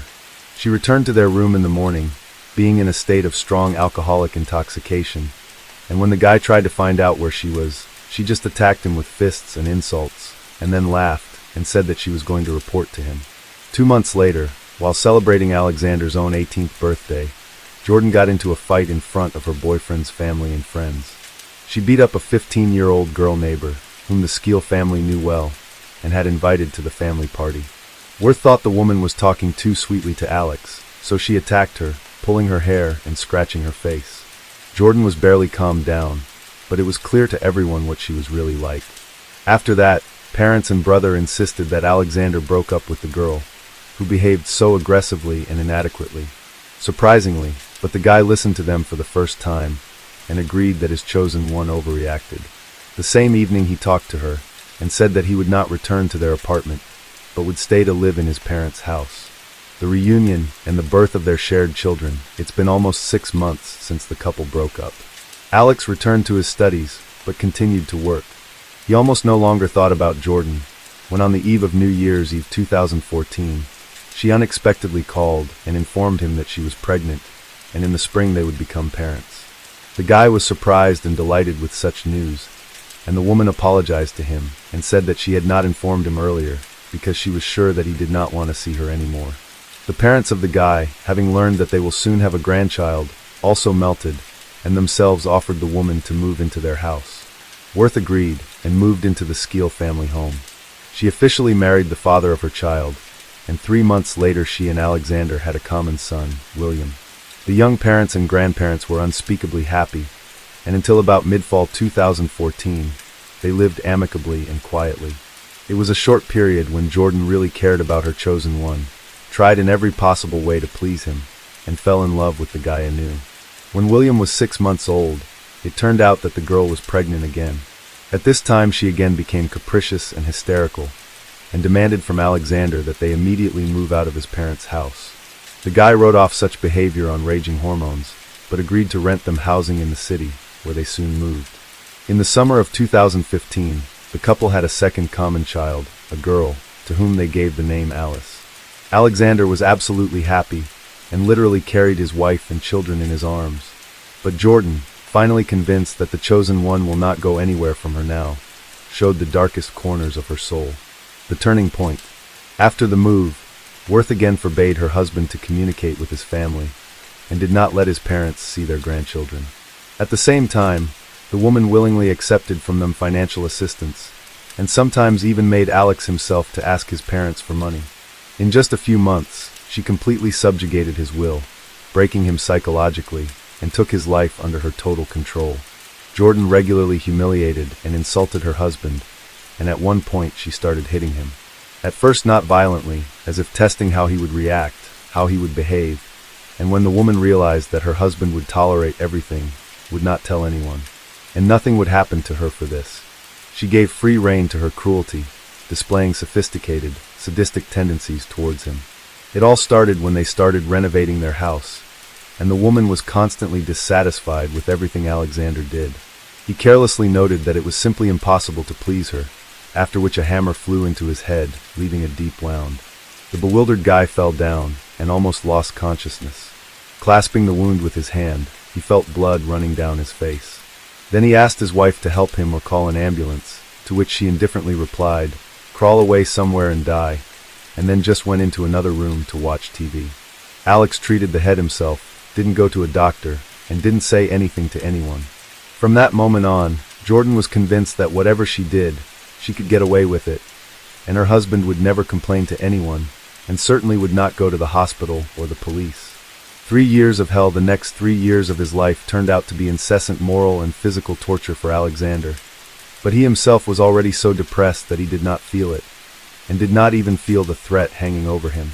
He continued to work, tried to provide his family with everything they needed, but he became increasingly irritated and discontented with his wife, who now not only beat him every day, but also invented more and more sophisticated abuse. Now the young man was forbidden to sleep on the matrimonial bed, and instead he was confined to the floor, on the bedside mat, without a blanket or pillow like a dog. He was also forbidden to enter the kitchen, and he could only eat what his wife and children did not finish. In fact, Alexander was starving because he could not buy anything outside the house, because Jordan took away all his money. In addition, the woman deprived her husband of sleep and rest, having invented a new entertainment for herself. As soon as he fell asleep, she would beat him on the head, cut him, or pour boiling water on him. Skeel later recalled waking up each time in savage pain, bloody or burned. After that, he would go to treat and bandage his wounds with improvised means, and his wife would go to bed quietly. Alexander perceived what was happening as something ordinary. He was finally broken morally, and did not try to resist. The man completely stopped communicating with his parents and brother, and his wife, on his behalf, regularly asked them for money. Also financially helped them her parents, so that the young woman could not deny herself anything. Skeel lost a lot of weight, and weighed already less than 50 pounds. In addition, his body was constantly covered with wounds, abrasions, burns, and hematomas, which could not but cause questions from others. At work, the guy was urged to go to the hospital, so his wife forced him to quit for fear of exposure. After the dismissal, he finally became a hostage of Jordan, who now abused him day and night. Long-awaited deliverance. Despite the horror that was going on in the couple's home, those around them still thought they were a happy family. Worth maintained social media pages on behalf of her husband, where she regularly posted old photos of them and their children, accompanied by captions about how in love they were, and how lucky they were to have met each other. No one could even think that a woman with angelic looks and mother of 2 children behind closed doors turns into a real sophisticated monster. She knocked out her husband's teeth, made a long and deep cut on his arm with a knife. His body did not come off the burns, but at the same time, he could not go to the hospital. And at home, from improvised, means he had only food, film, and tape, which he used to pull the wounds. Neighbors periodically heard screams coming from the house of the couple, and sometimes they were so disturbing that concerned people called the police. But Jordan each time managed to send away the law enforcers, convincing them that she and her husband were fine. However, during the next visit of the squad called by neighbors, one of the police officers noticed a man clutching a fresh wound and blood running down his arm. In addition, he looked emaciated and had bruises of varying degrees on his face. The girl tried to convince the officer that her husband was mentally unstable and sometimes self-mutilated. But this time the police called the paramedics and Alex was sent to the hospital. The doctors were literally shocked at the condition in which the young man was admitted. There was virtually no life on him, and his arm was so badly damaged that he was in danger of amputation. Alexander's body was covered with 2nd and 3rd degree burns. He weighed only 94 pounds. The ligaments of his shoulder were damaged from blows inflicted with a screwdriver, and there was a deep cut on his forearm, not counting the knocked-out teeth and numerous hematomas. At that time, Jordan burst into the hospital, demanding that her husband be handed over to her, and assuring her that nothing terrible had happened to him, and that he had done all the damage to himself. However, no one believed the distraught woman, and it was decided to take her to the station for questioning. Fair punishment. At first, Worth denied everything and stuck to the original version that her husband was self-harming. But when Alexander's parents arrived at the station, having visited their son in the hospital, the woman changed her face and began to describe in detail all the things she had done to her husband. She said she had trained him like a dog, and he wouldn't get away from her. At the same time, Jordan insisted that her husband provoked her to be violent because he was allegedly cheating on her and pissing her off on purpose. She also continued to claim that he was mentally ill and had a tendency to self-injure. Naturally, all these testimonies categorically refuted the parents of the guy, but he himself did not immediately decide to testify against his wife. Only after undergoing a course of treatment and working with a psychologist, Alexander finally dared to talk about all the horrors that he had experienced in his own home in recent years. However, Worth was sure that she would face at most an administrative penalty, so she was not too worried about the upcoming trial. After hearing all the testimony, the judge found 22-year-old Worth guilty of willful infliction of grievous bodily harm, moral and physical abuse, and coercive control. She was sentenced to 7.5 years in prison. Even having 2 young children was not a mitigating factor for the sadist. Jordan was shocked by this sentence, and the case itself was unprecedented for the UK. The children were left in the care of their father and grandparents while their mother served her sentence. Alexander, having fully recovered from years of torture, became involved in community work and is now actively helping victims of domestic violence himself. On July 4, 2023, Jordan, having served 5 years of her 7.5-year sentence, was released on parole. However, the woman is forbidden to approach her former spouse and see their joint children. She is reportedly engaged to a bricklayer named Adam Steth and is preparing to become a mother for the 3rd time. Jordan chased Zara for about half a mile with a shadow of persistence and evil. Zara, unaware of the danger, continued on her way without suspecting that evil was already approaching. Suddenly, he appeared out of the darkness like a ghost, grabbed her by the neck with one hand and covered her mouth with the other so that the girl would not scream. He blocked her breathing and then dragged her into the thicket of the forest, where darkness and inhumanity awaited the victim. There, in a forgotten corner of the world, hell descended on Zara. He forcibly invaded her body, her soul, leaving only a scream of pain and horror that was lost in the darkness of the night. Despite her desperate attempts to resist, her cries remained unanswered in the ruthless void. This whole nightmare, this terrible aggression, lasted for 9 whole minutes, which seemed like an eternity for Zara, who felt fear and hopelessness. Then, as if nothing had happened, Jordan walked back to his house, leaving behind only traces of destruction and an absolute nightmare.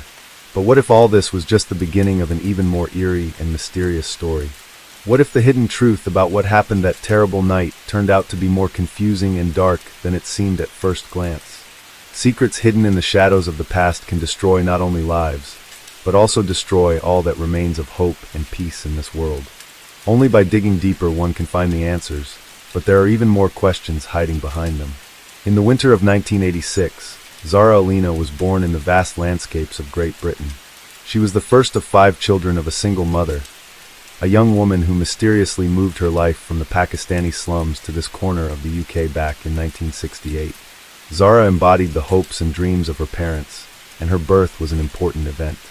She was the first granddaughter of Radha Parvan, and it brought her a special status in her community. From early childhood, Zara was surrounded by relatives who raised her to a pedestal, showering her with tenderness and care.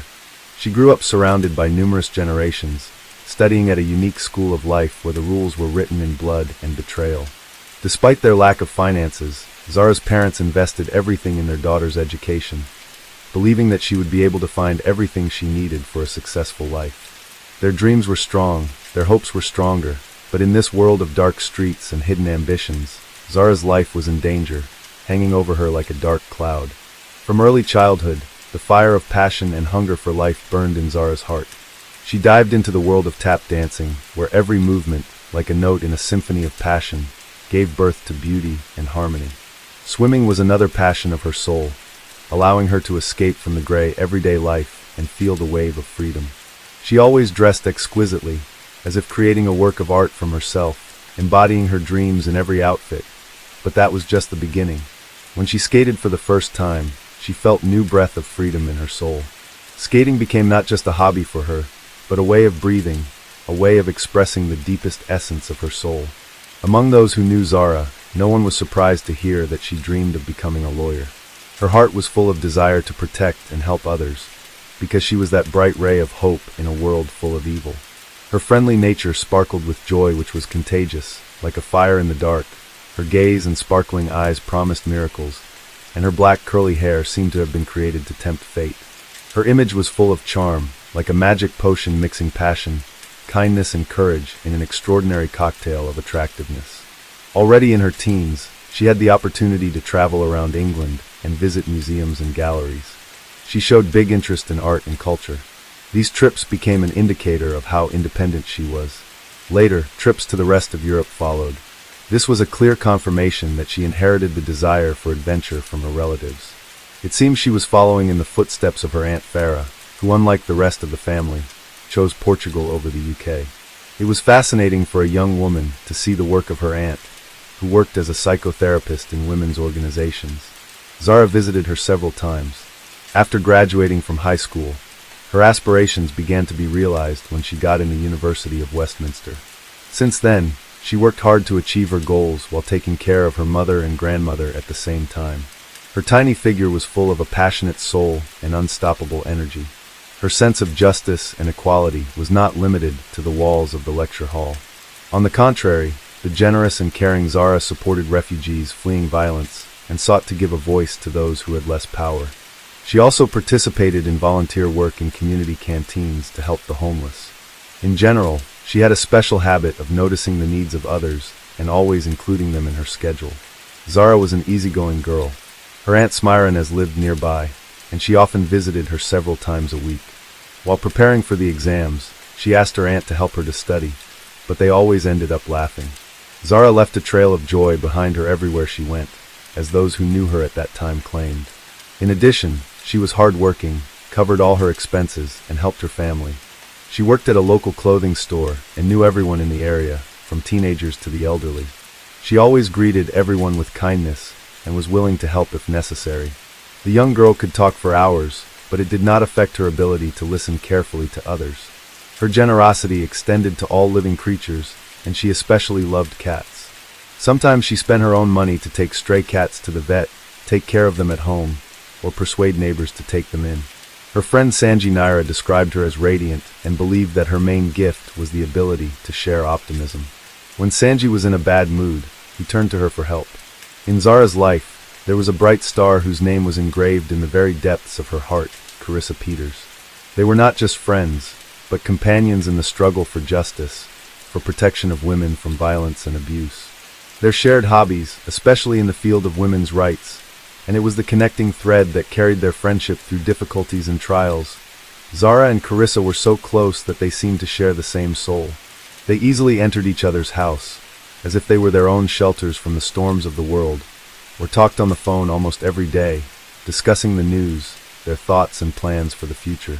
In 2002, after successfully passing the exams and completing her internship in law field, Zara had the opportunity to work in the Crown Prosecution Service.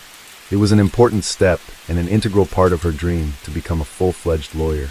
To do this, she worked tirelessly, even when her studies were interrupted by worries about her mother and grandmother, as well as financial difficulties.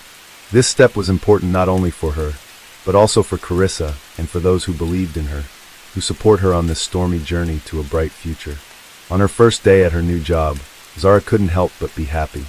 She sent a smiley selfie to her friends and family, as if announcing to the whole world her new era of life. It wasn't just a new job, it was the last piece in the mosaic of her dreams. She had been coming to this for so long that she could hardly believe in her own happiness. Working as an administrator might seem a secondary post, but for Zara, it was a giant step towards her goal. At the age of 35, she realized that a new stage in her life was beginning, and this made her heart beat with extraordinary force. It wasn't just a working day, it was the beginning of a new era, an era when she felt fulfilled and happy. The new job strengthened her confidence in the fact that it was time to create her own family. She dreamed of her children, how they would be happy and protected, how they would live in a world filled with love and harmony. At that moment, Zara realized that every new day was a step towards her happiness, a step towards her dream of having her own family. With such an active life between work, volunteering, friends, and the attentive care of her mother and grandmother, with whom she lived in a separate room when necessary, Zara loved to walk. She liked to move freely. She didn't bother with small things. She could easily put a pair of shoes in her bag to change them for sneakers when needed. Zara believed that a woman should be able to move freely without any obstacles, and even more so that no one should have deprived them of this right. But near her house, there was a man whose existence completely took away this woman's right. His name was Jordan McSweeney. He was a few years younger than Zara, and it was unknown where he was from.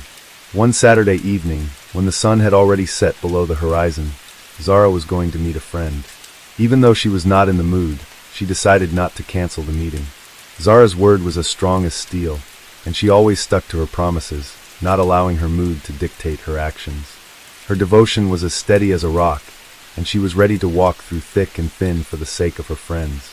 Before leaving, Zara picked up the phone to talk to Aunt Farah. But this time there was a certain anxiety in her voice that did not go unnoticed.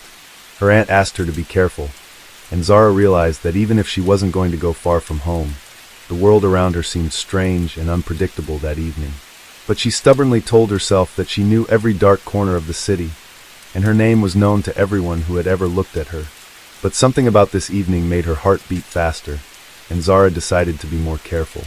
At the appointed time, she met her friend at a local bar called the Ilford Big Spoon, located on the West End of London. Ilford is a lively and diverse London area, an ideal place for dinner and gatherings, so the girls visited this place that Saturday evening. Then they went to another bar, and there Zara drank a couple glasses of water. At the same time, Jordan was having one drink after another at another nearby nightclub. An idea was forming in his mind, and he refused to resist it. He intended to find a woman to attack that evening. Surveillance cameras recorded how Jordan met women at the entrance to the club, hugged them without their consent, and tried to kiss them. He was particularly persistent with one of the employees, despite her obvious reluctance. He was kicked out of the club a little after 23 o'clock, and his inappropriate behavior remained recorded on cameras. When he came out, his actions were recorded by cameras as he walked along Romford Street towards the park. Seeing the woman walking, Jordan followed her and approached her closely, although she tried to avoid him by entering the store. He was waiting for her outside. When the woman cautiously left, Jordan followed her again. Then he walked down the other side of the street, leaving her in sight. However, when the woman entered her house, Jordan had no choice but to continue on his way. According to the surveillance camera's data, at about 2 a.m. on Cranbrook Street, Jordan noticed a woman approaching him. Suddenly he quickened his pace, approaching her, but on the video you can see that two passing witnesses noticed Jordan's strange actions. Despite the man's suspicious behavior, the woman returned home safely, leaving Jordan surprised and annoyed. He returned to Cranbrook Street without success. At this time Zara and her friend, deciding to return home, left the bar. When it was 2 a.m. a friend took a taxi, preferring convenience, while Zara, given the short distance and good weather, decided to walk. They parted, and Zara headed down the residential street of Cranbrook, which is a 10-minute walk from her house. That's when Jordan noticed her. According to the Chief Inspector Dave Williams, Jordan had a clear intention. He was going to attack a woman that night, regardless of the location. Cranbrook Street remained busy even in the early morning hours. There was a constant flow of traffic. At the age of 13, Jordan had already been sentenced in Kent Juvenile Court for various offenses committed between 2006 and 2009. In August 2010, when he was 17 years old, he was found guilty of assaulting a girl, leaving her with a swollen eye, and he was given a 4-month detention and correction period. 11 years later, he attacked another woman, and he was again banned from approaching a woman, this time for 3 years. During this time, he had no right to contact her directly or indirectly. By 2010, Jordan had 28 convictions for 69 crimes, including theft, assaults on police and the public, criminal cases, theft of motor vehicles, traffic violations, committing crimes with bail, and shoplifting. On his page on a well-known social network, he bragged about having a huge collection of weapons, and in general, extolled a criminal lifestyle to the sky, posting different photos and quotes. He also posted fake pictures saying that the FBI was looking for him. On June 17, 2022, he was released on parole after being sentenced to prison for criminal damage, racially aggravated harassment, and illegal carrying of a bladed weapon. One of the conditions was meetings with a parole officer. Jordan settled into a van on St. Valentine's Street, in a 130-acre park in the south of Gun Hill, the largest green space in London's Redbridge district. He again violated all agreements, and true to his criminal background, missed not one, but 2 meetings with a parole officer. As a result, the authorities refused to give him the advantage. The parole service began the procedure for returning him to prison on June 22, 2022, but they did not immediately inform the police, but only 2 days later.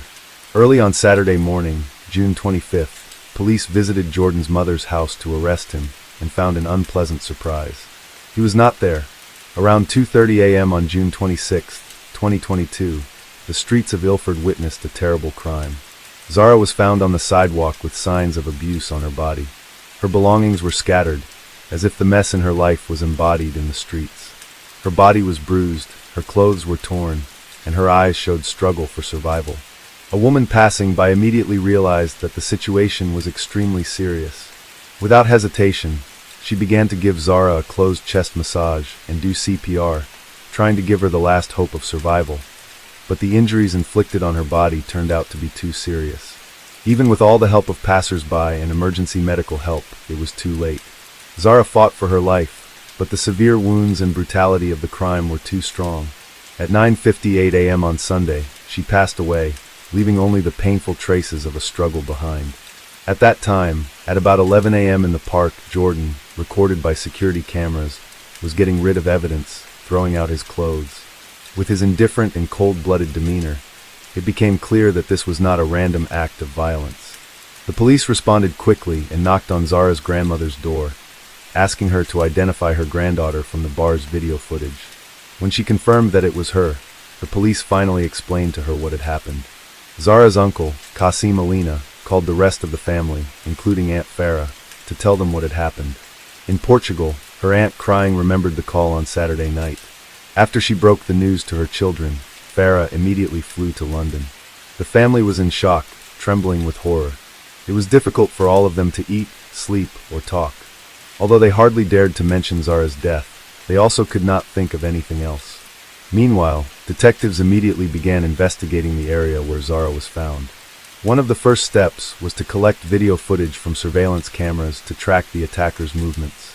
This, along with the bloody fingerprints left near the scene, allowed them to identify Jordan. They then tracked his location using a video surveillance system. After receiving images of the main suspect, Inspector Dave sent an officer to Gun Hill to check if anyone else recognized Jordan. The operation was successful, and almost immediately they found Jordan sleeping in his van. The authorities immediately arrested him. Confused and stunned, Jordan had no resistance during the arrest.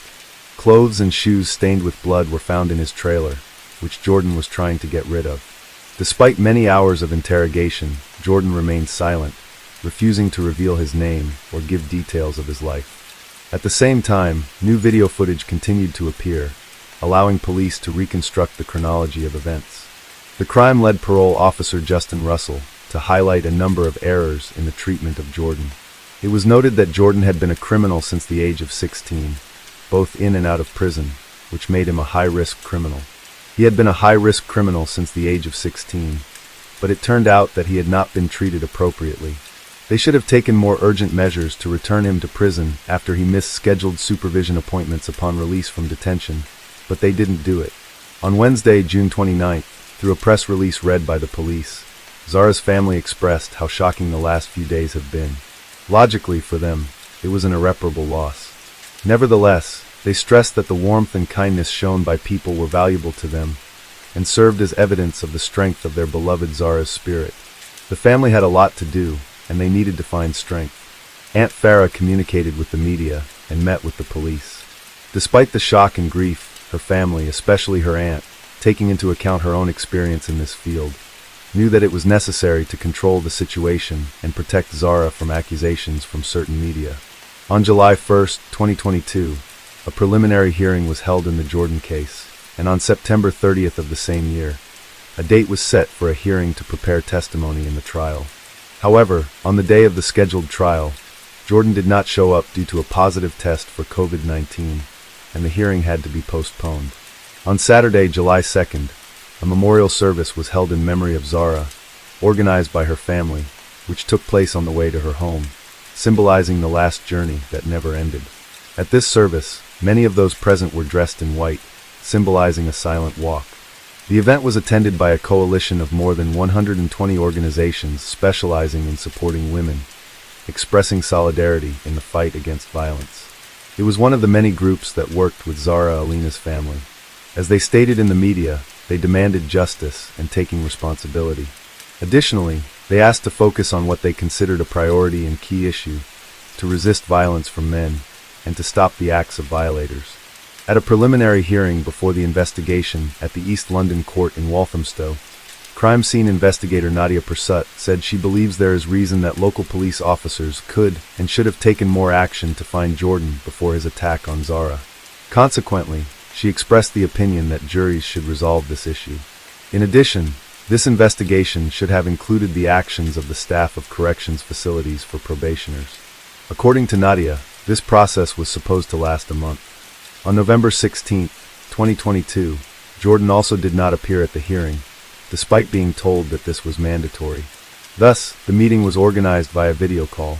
This time, he pleaded guilty. Prosecutor Oliver Glasgow then described him as extremely unfit candidate for bail. This opinion was also supported by Judge Chima Grove. As for the verdict, the judge postponed it until December 14th of the same year. Approaching this date, Jordan again refused to appear in court. But even this did not prevent Jordan from being sentenced to life in prison with a minimum sentence of 33 years in prison for the murder of Zara Alina. The accused and his representatives filed an appeal, and the sentence was reduced to 33 years in prison. The judge stated that the fact that Zara was unconscious, did not feel anything, and did not suffer, reduced his sentence. Just 4 months later, it became known that Jordan had an intimate relationship with a woman who worked at the Belmar Correctional Service in South London, but was not a direct employee of the prison services.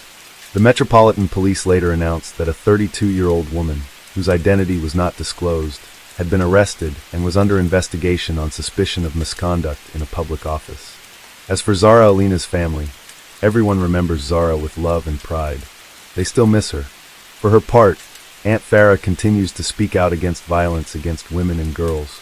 In March 2023, she joined a march organized by various groups seeking to draw attention to the issue and raise awareness. The protesters marched through the commercial district of West London to Trafalgar Square. Among various slogans, they stated that the lack of action against male violence is equal to abuse by the state. The tragic loss of Zara Alina has only added dark shades to this bloody picture of violence that consumes the hearts and minds of those who seek to change the world. The case of Lori Sars, the pregnant woman whose body was found in a city landfill, highlights how even a seemingly insignificant lie can lead to serious and tragic consequences. Behind every lie lies a motive, whether it's a desire to avoid punishment, gain advantage, or simply to maintain appearances. In some cases, lies are used to protect confidentiality or spare someone's feelings. In the case of Lori Sars, the story began with a small deception that snowballed into a devastating tragedy. Her mysterious disappearance in 2004 sent shockwaves through Salt Lake City. Her husband, Mark Hacking, reported her missing, sparking a massive search effort that captured national attention. However, the shocking truth behind Lori's disappearance would soon come to light. Mark Hacking's deceit stemmed from childhood trauma and a fear of not meeting others' expectations. As the details of his lies unraveled, the media frenzy intensified, with the case becoming the subject of numerous television talk shows and feature films. Lori Sars, also known by her married name Lori Hacking, was born in 1976. The tragic circumstances of her disappearance shed light on the destructive power of dishonesty and the devastating impact it can have on individuals and their loved ones. On December 31st, in the quaint city of Fullerton, nestled in California, a girl began her journey in the most unlikely of places, a children's orphanage, where she was placed immediately after birth. Her origins shrouded in mystery, with no trace of her birth parents. At the tender age of 2, fate smiled upon her as she was welcomed into the loving embrace of a religious couple, Thelma and Geraldo Suarez. Geraldo, hailing from the sun-kissed lands of São Paulo, Brazil, found himself teaching the intricacies of Portuguese and English at Sunny Hills High School. It was amidst the bustling streets of Rio de Janeiro in the early 70s where he crossed paths with Thelma. Their shared mission for the Church of Jesus Christ of Latter-day Saints cemented their bond, leading to a union in matrimony. Despite their devotion, biological children eluded them, but their hearts remained open to the blessings of adoption. Their journey brought them to Fullerton in the late 70s, where they embraced parenthood with open arms, welcoming Lori into their lives. In 1987, another addition, a son named Paul, completed their family. However, life's journey took an unexpected turn, leading the couple down separate paths, and the adopted children found solace under Thelma's care. Relocating to the tranquil town of Orem, Utah, mother and children forged ahead. Lori and Paul flourished, traversing the halls of local high schools and later venturing into the realms of higher education. Lori, in particular, blossomed into a compassionate, spirited young woman, her warmth and kindness touching the lives of all who crossed her path. Amidst the tapestry of her upbringing, Lori found love for the first time at the age of 19, a chapter in her life marked by the gentle whispers of romance and the promise of a future yet to unfold. Lori's path intertwined with that of her future husband, Mark Douglas Hacking. Born in April 1976 in the heart of North Carolina, Mark hailed from a lineage of esteemed medical professionals. As the youngest of three sons in the illustrious Hacking family, Mark inherited a legacy of excellence. His father, Douglas Hacking, stood as a prominent pediatrician while his mother, Helena, contributed her expertise as a nurse. Mark's older brothers, Scotty and Lance, carved their own paths of success in the realm of science. Mark exuded an aura of determination and ambition, mirroring the aspirations of his esteemed kin. With dreams of pursuing a medical career akin to his family members, Mark radiated care and attentiveness, embodying the essence of a devoted family man. It was under the serendipitous veil of fate that Lori crossed paths with Mark, and from that moment their bond remained unbroken. After 5 years of nurturing their romance, the couple took the leap into matrimony, forging a life together within the quaint confines of Salt Lake City, Utah. By then, Lori had already flourished in her career, ascending to the role of senior assistant manager in a prestigious company, while Mark, with honors adorning his academic journey, embarked on his medical odyssey at the University of Utah. Amidst their shared joy, the couple reveled in the anticipation of impending parenthood, with Lori's pregnancy casting a radiant glow upon their lives. Plans for a new chapter unfurled as they prepared to relocate to North Carolina, where Mark would pursue his medical residency and Lori her professional endeavors. Theirs was a tapestry of promise and potential, woven with dreams of a blissful future. Yet fate's cruel hand intervened on July 19, 2004, shattering their idyllic existence. Lori, 3 months pregnant, vanished without a trace, leaving behind a void of uncertainty and despair. Mark's frantic attempts to reach her on that fateful day were met with eerie silence, signaling the onset of a harrowing ordeal. As the days stretched into an agonizing abyss of unanswered questions, the mystery of Lori's disappearance veiled their once bright future in a shroud of darkness. Several hours elapsed before Mark made his way to the police station, his heart heavy with worry as he reported the inexplicable disappearance of his 27-year-old pregnant wife. According to Mark's account, Lori had ventured to a nearby park in the morning, a routine part of her pre-work exercise regimen, but failed to return home thereafter. Initially assuming she had proceeded directly to her workplace, Mark's concern deepened upon discovering Lori had left her phone behind. As he recounted the events to attentive police officers, Mark's voice trembled with apprehension. However, protocol dictated that a formal search for a missing adult would commence only after a 24-hour period had elapsed since the disappearance. Undeterred by bureaucratic timelines, Mark resolved to initiate his search, driven by the fear that Lori may have fallen ill and required assistance. Setting out to the park where Lori had intended to visit that day, Mark's hopes were dashed upon finding her car parked at the neighborhood's periphery, yet no sign of Lori in sight. Returning home, he embarked on a relentless quest, reaching out to friends, relatives, and colleagues in a desperate bid for information. Their collective response echoed his distress, with no one having seen or heard from Lori on that fateful day. Word of Lori's disappearance quickly spread, igniting a groundswell of community concern.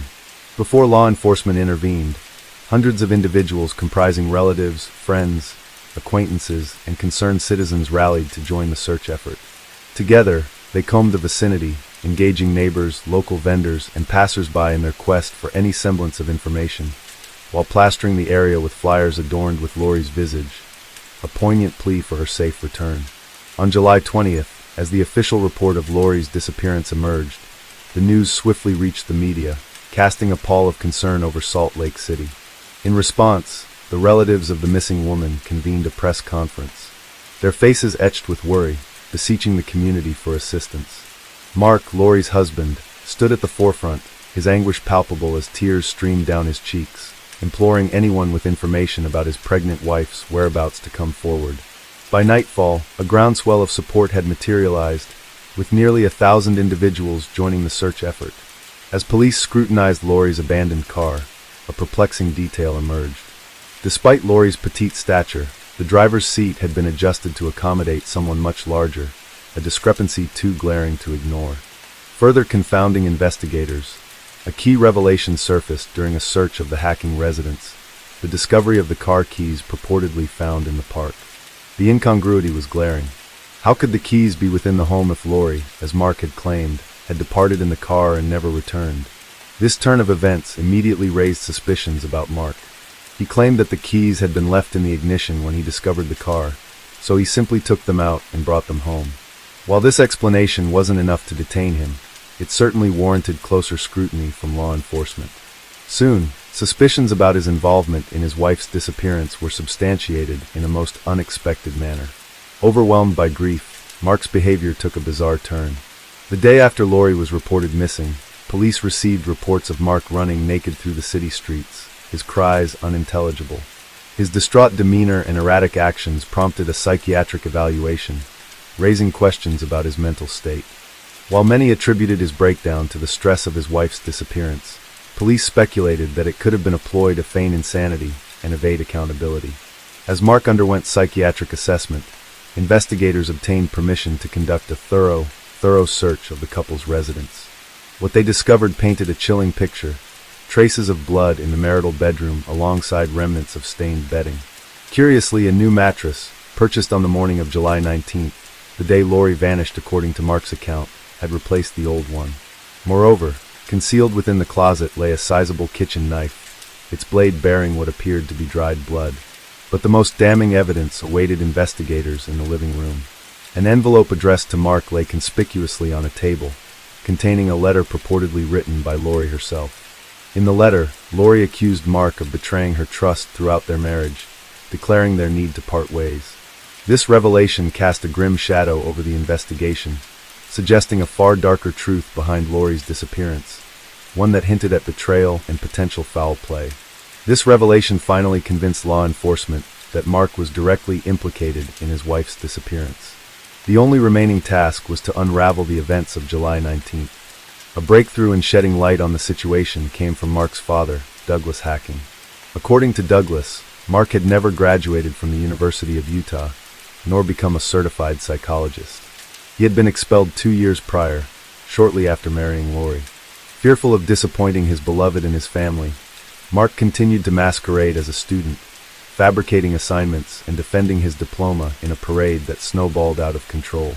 Mark's confession to his father, made just a month before the tragedy, laid bare the extent of his deceit.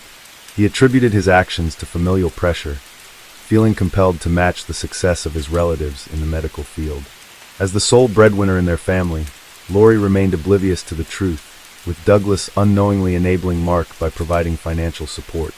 When the time came for Mark to defend his diploma, Douglas arranged an interview at a medical school in North Carolina, only to discover Mark's lack of credentials.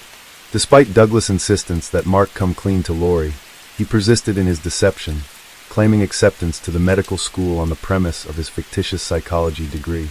Unbeknownst to Mark, Douglas took matters into his own hands and divulged the truth to Lori's sister.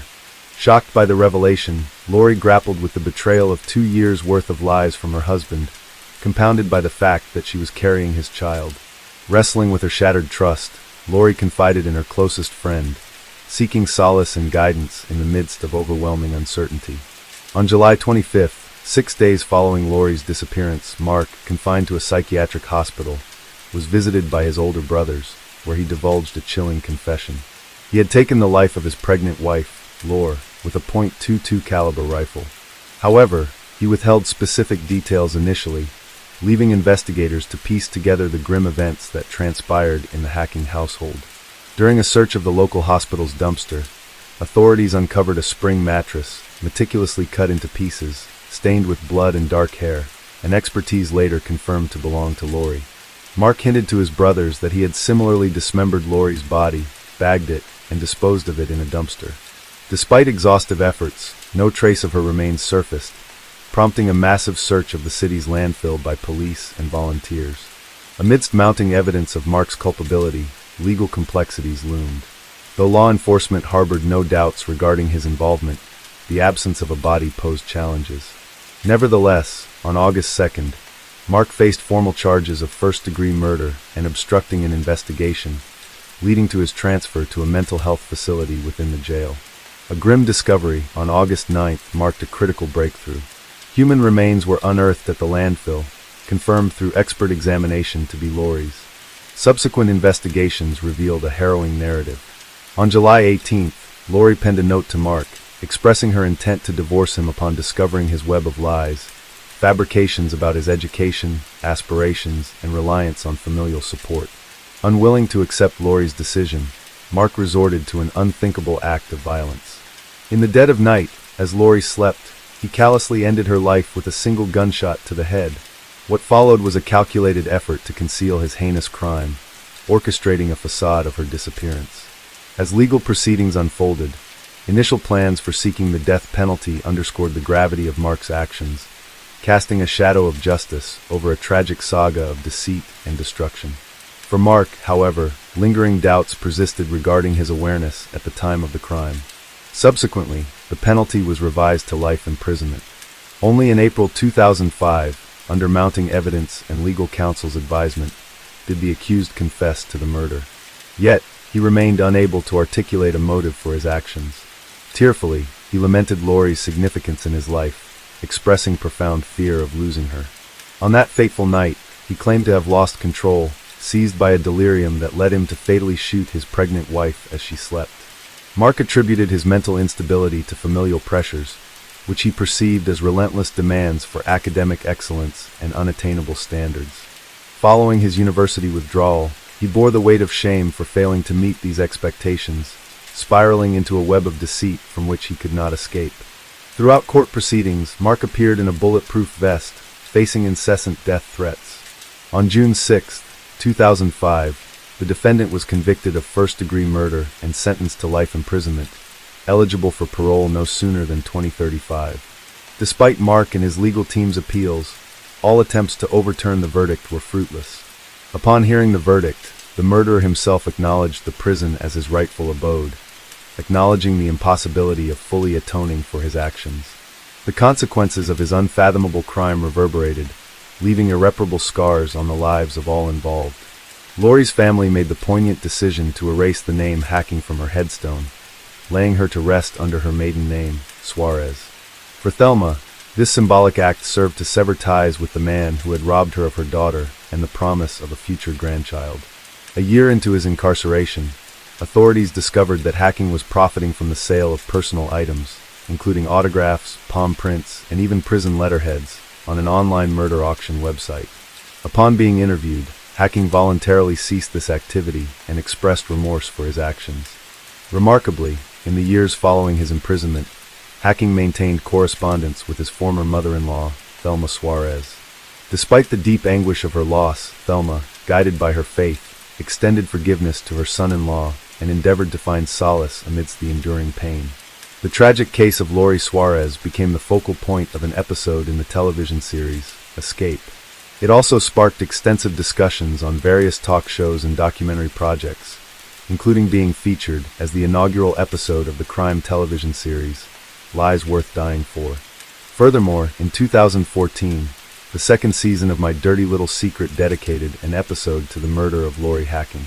Additionally, the true crime podcast, Sword and Scale, delves into the intricate details of the case in its 29th episode.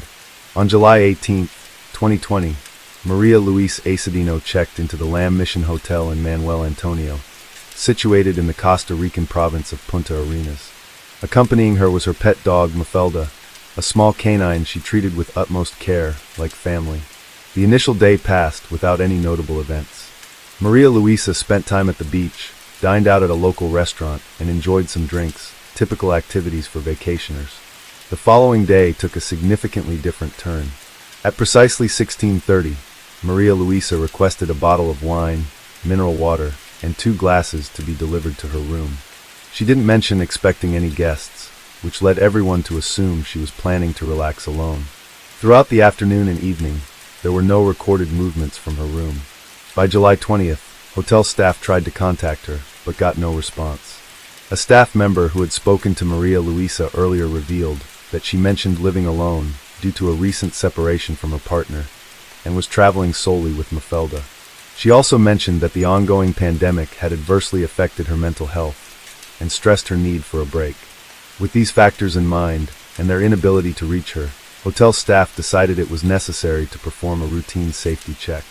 They found the main door locked from the inside and then approached the emergency exit door leading to the patio, an exit specifically designed for guests with pets. This door was partially open when they approached it. Upon entering the room through this exit, they were immediately confronted with an unpleasant odor and visible bloodstains in several areas. Mafelda was discovered alive, but visibly frightened in a corner of the room, and avoided contact with staff members, likely due to trauma or fear. On the bed lay a motionless figure wrapped in a sheet. It was the lifeless body of Maria Luisa Acedino. Maria Luisa Acedino was a respected anesthesiologist, highly esteemed in her field.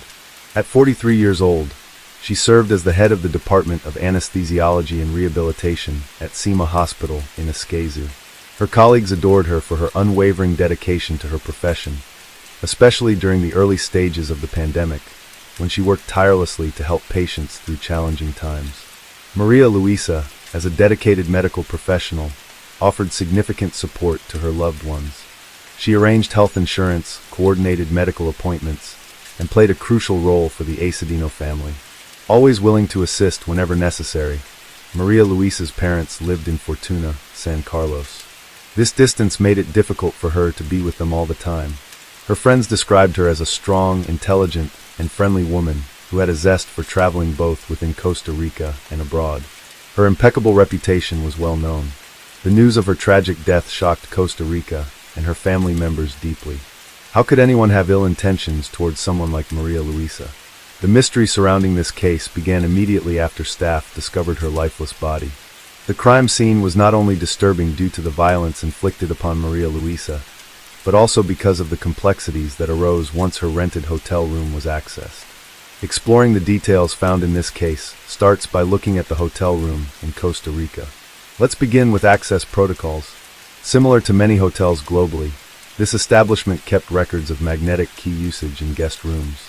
Each card entry is logged along with its associated code.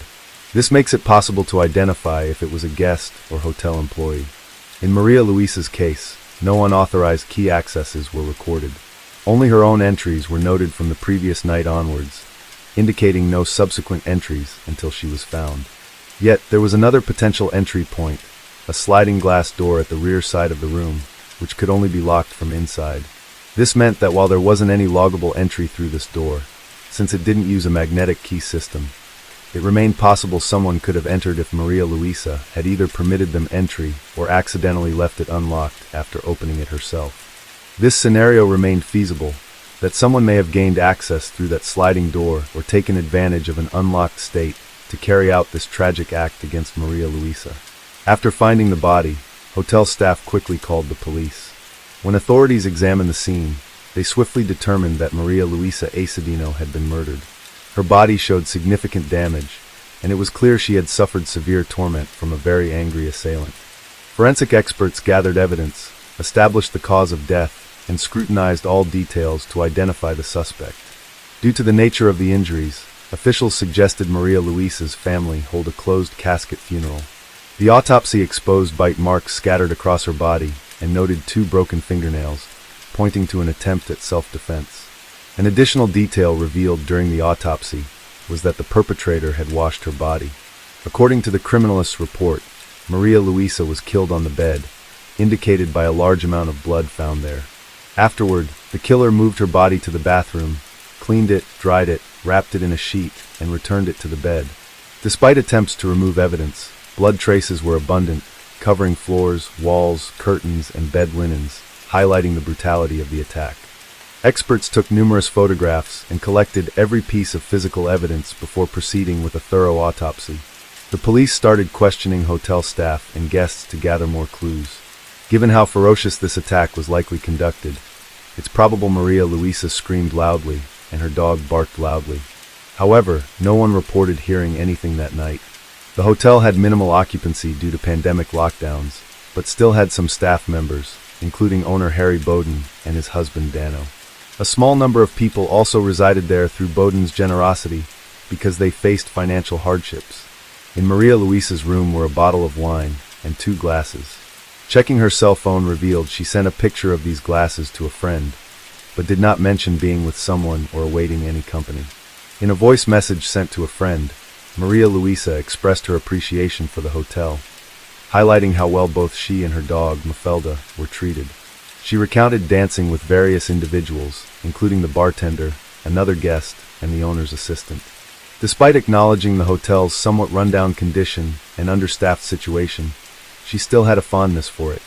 Friends and relatives observed that Maria Luisa often ordered 2 glasses when by herself, one for alcohol and another for water, indicating she likely wasn't expecting company. This observation led to the hypothesis that the attacker was someone who had seen Maria Luisa at the hotel and noticed an open back door before attacking her. However, the extreme brutality involved in the attack suggested a deeper personal animosity. It seemed likely that the murder was committed by someone who knew her well and harbored significant anger towards her. Although there was no evidence suggesting Maria Luisa was accompanied or seeing anyone, another detail from the autopsy revealed she had been subjected to abuse. Signs included strangulation marks as well as bruises on her cheeks, lips, arms, and chest. Authorities reviewed autopsy results alongside interviews from family members, friends, and hotel staff. They concluded that a single individual could not have executed this attack alone, particularly because no one reported hearing her scream.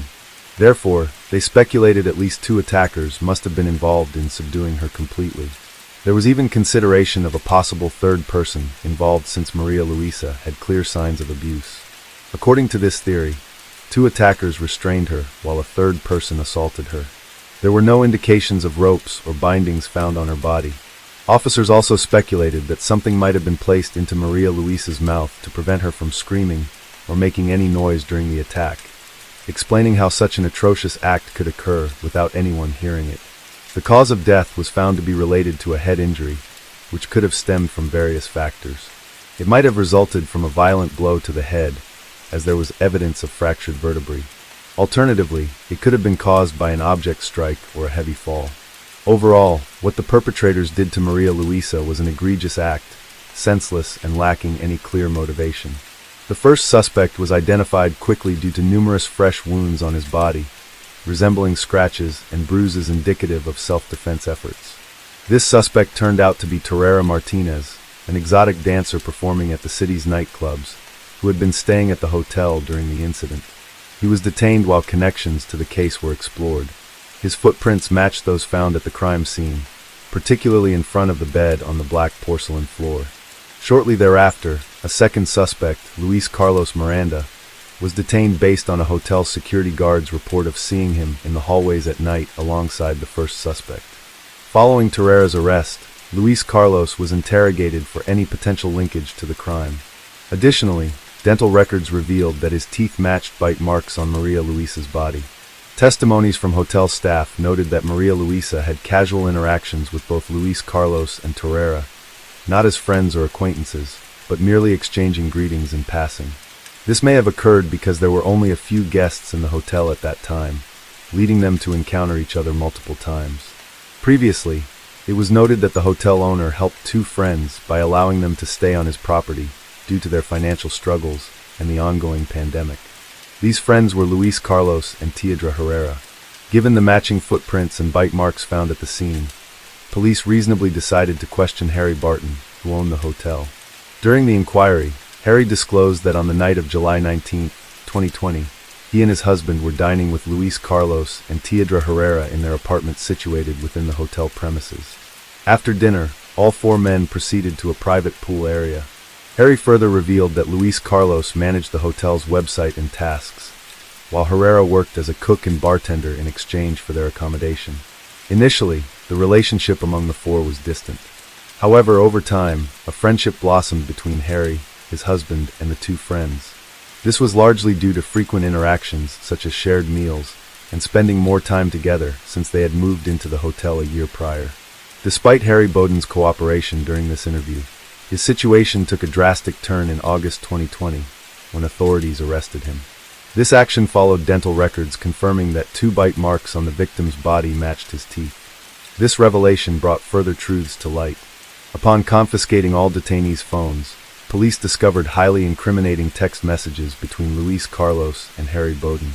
These texts showed Luis inviting Harry for intimate activities involving observing another woman, a correspondence occurring just days before the incident. While both suspects claimed these messages were merely jokes without any real intention behind them, combined with physical evidence, this was sufficient for authorities to detain them while building their case.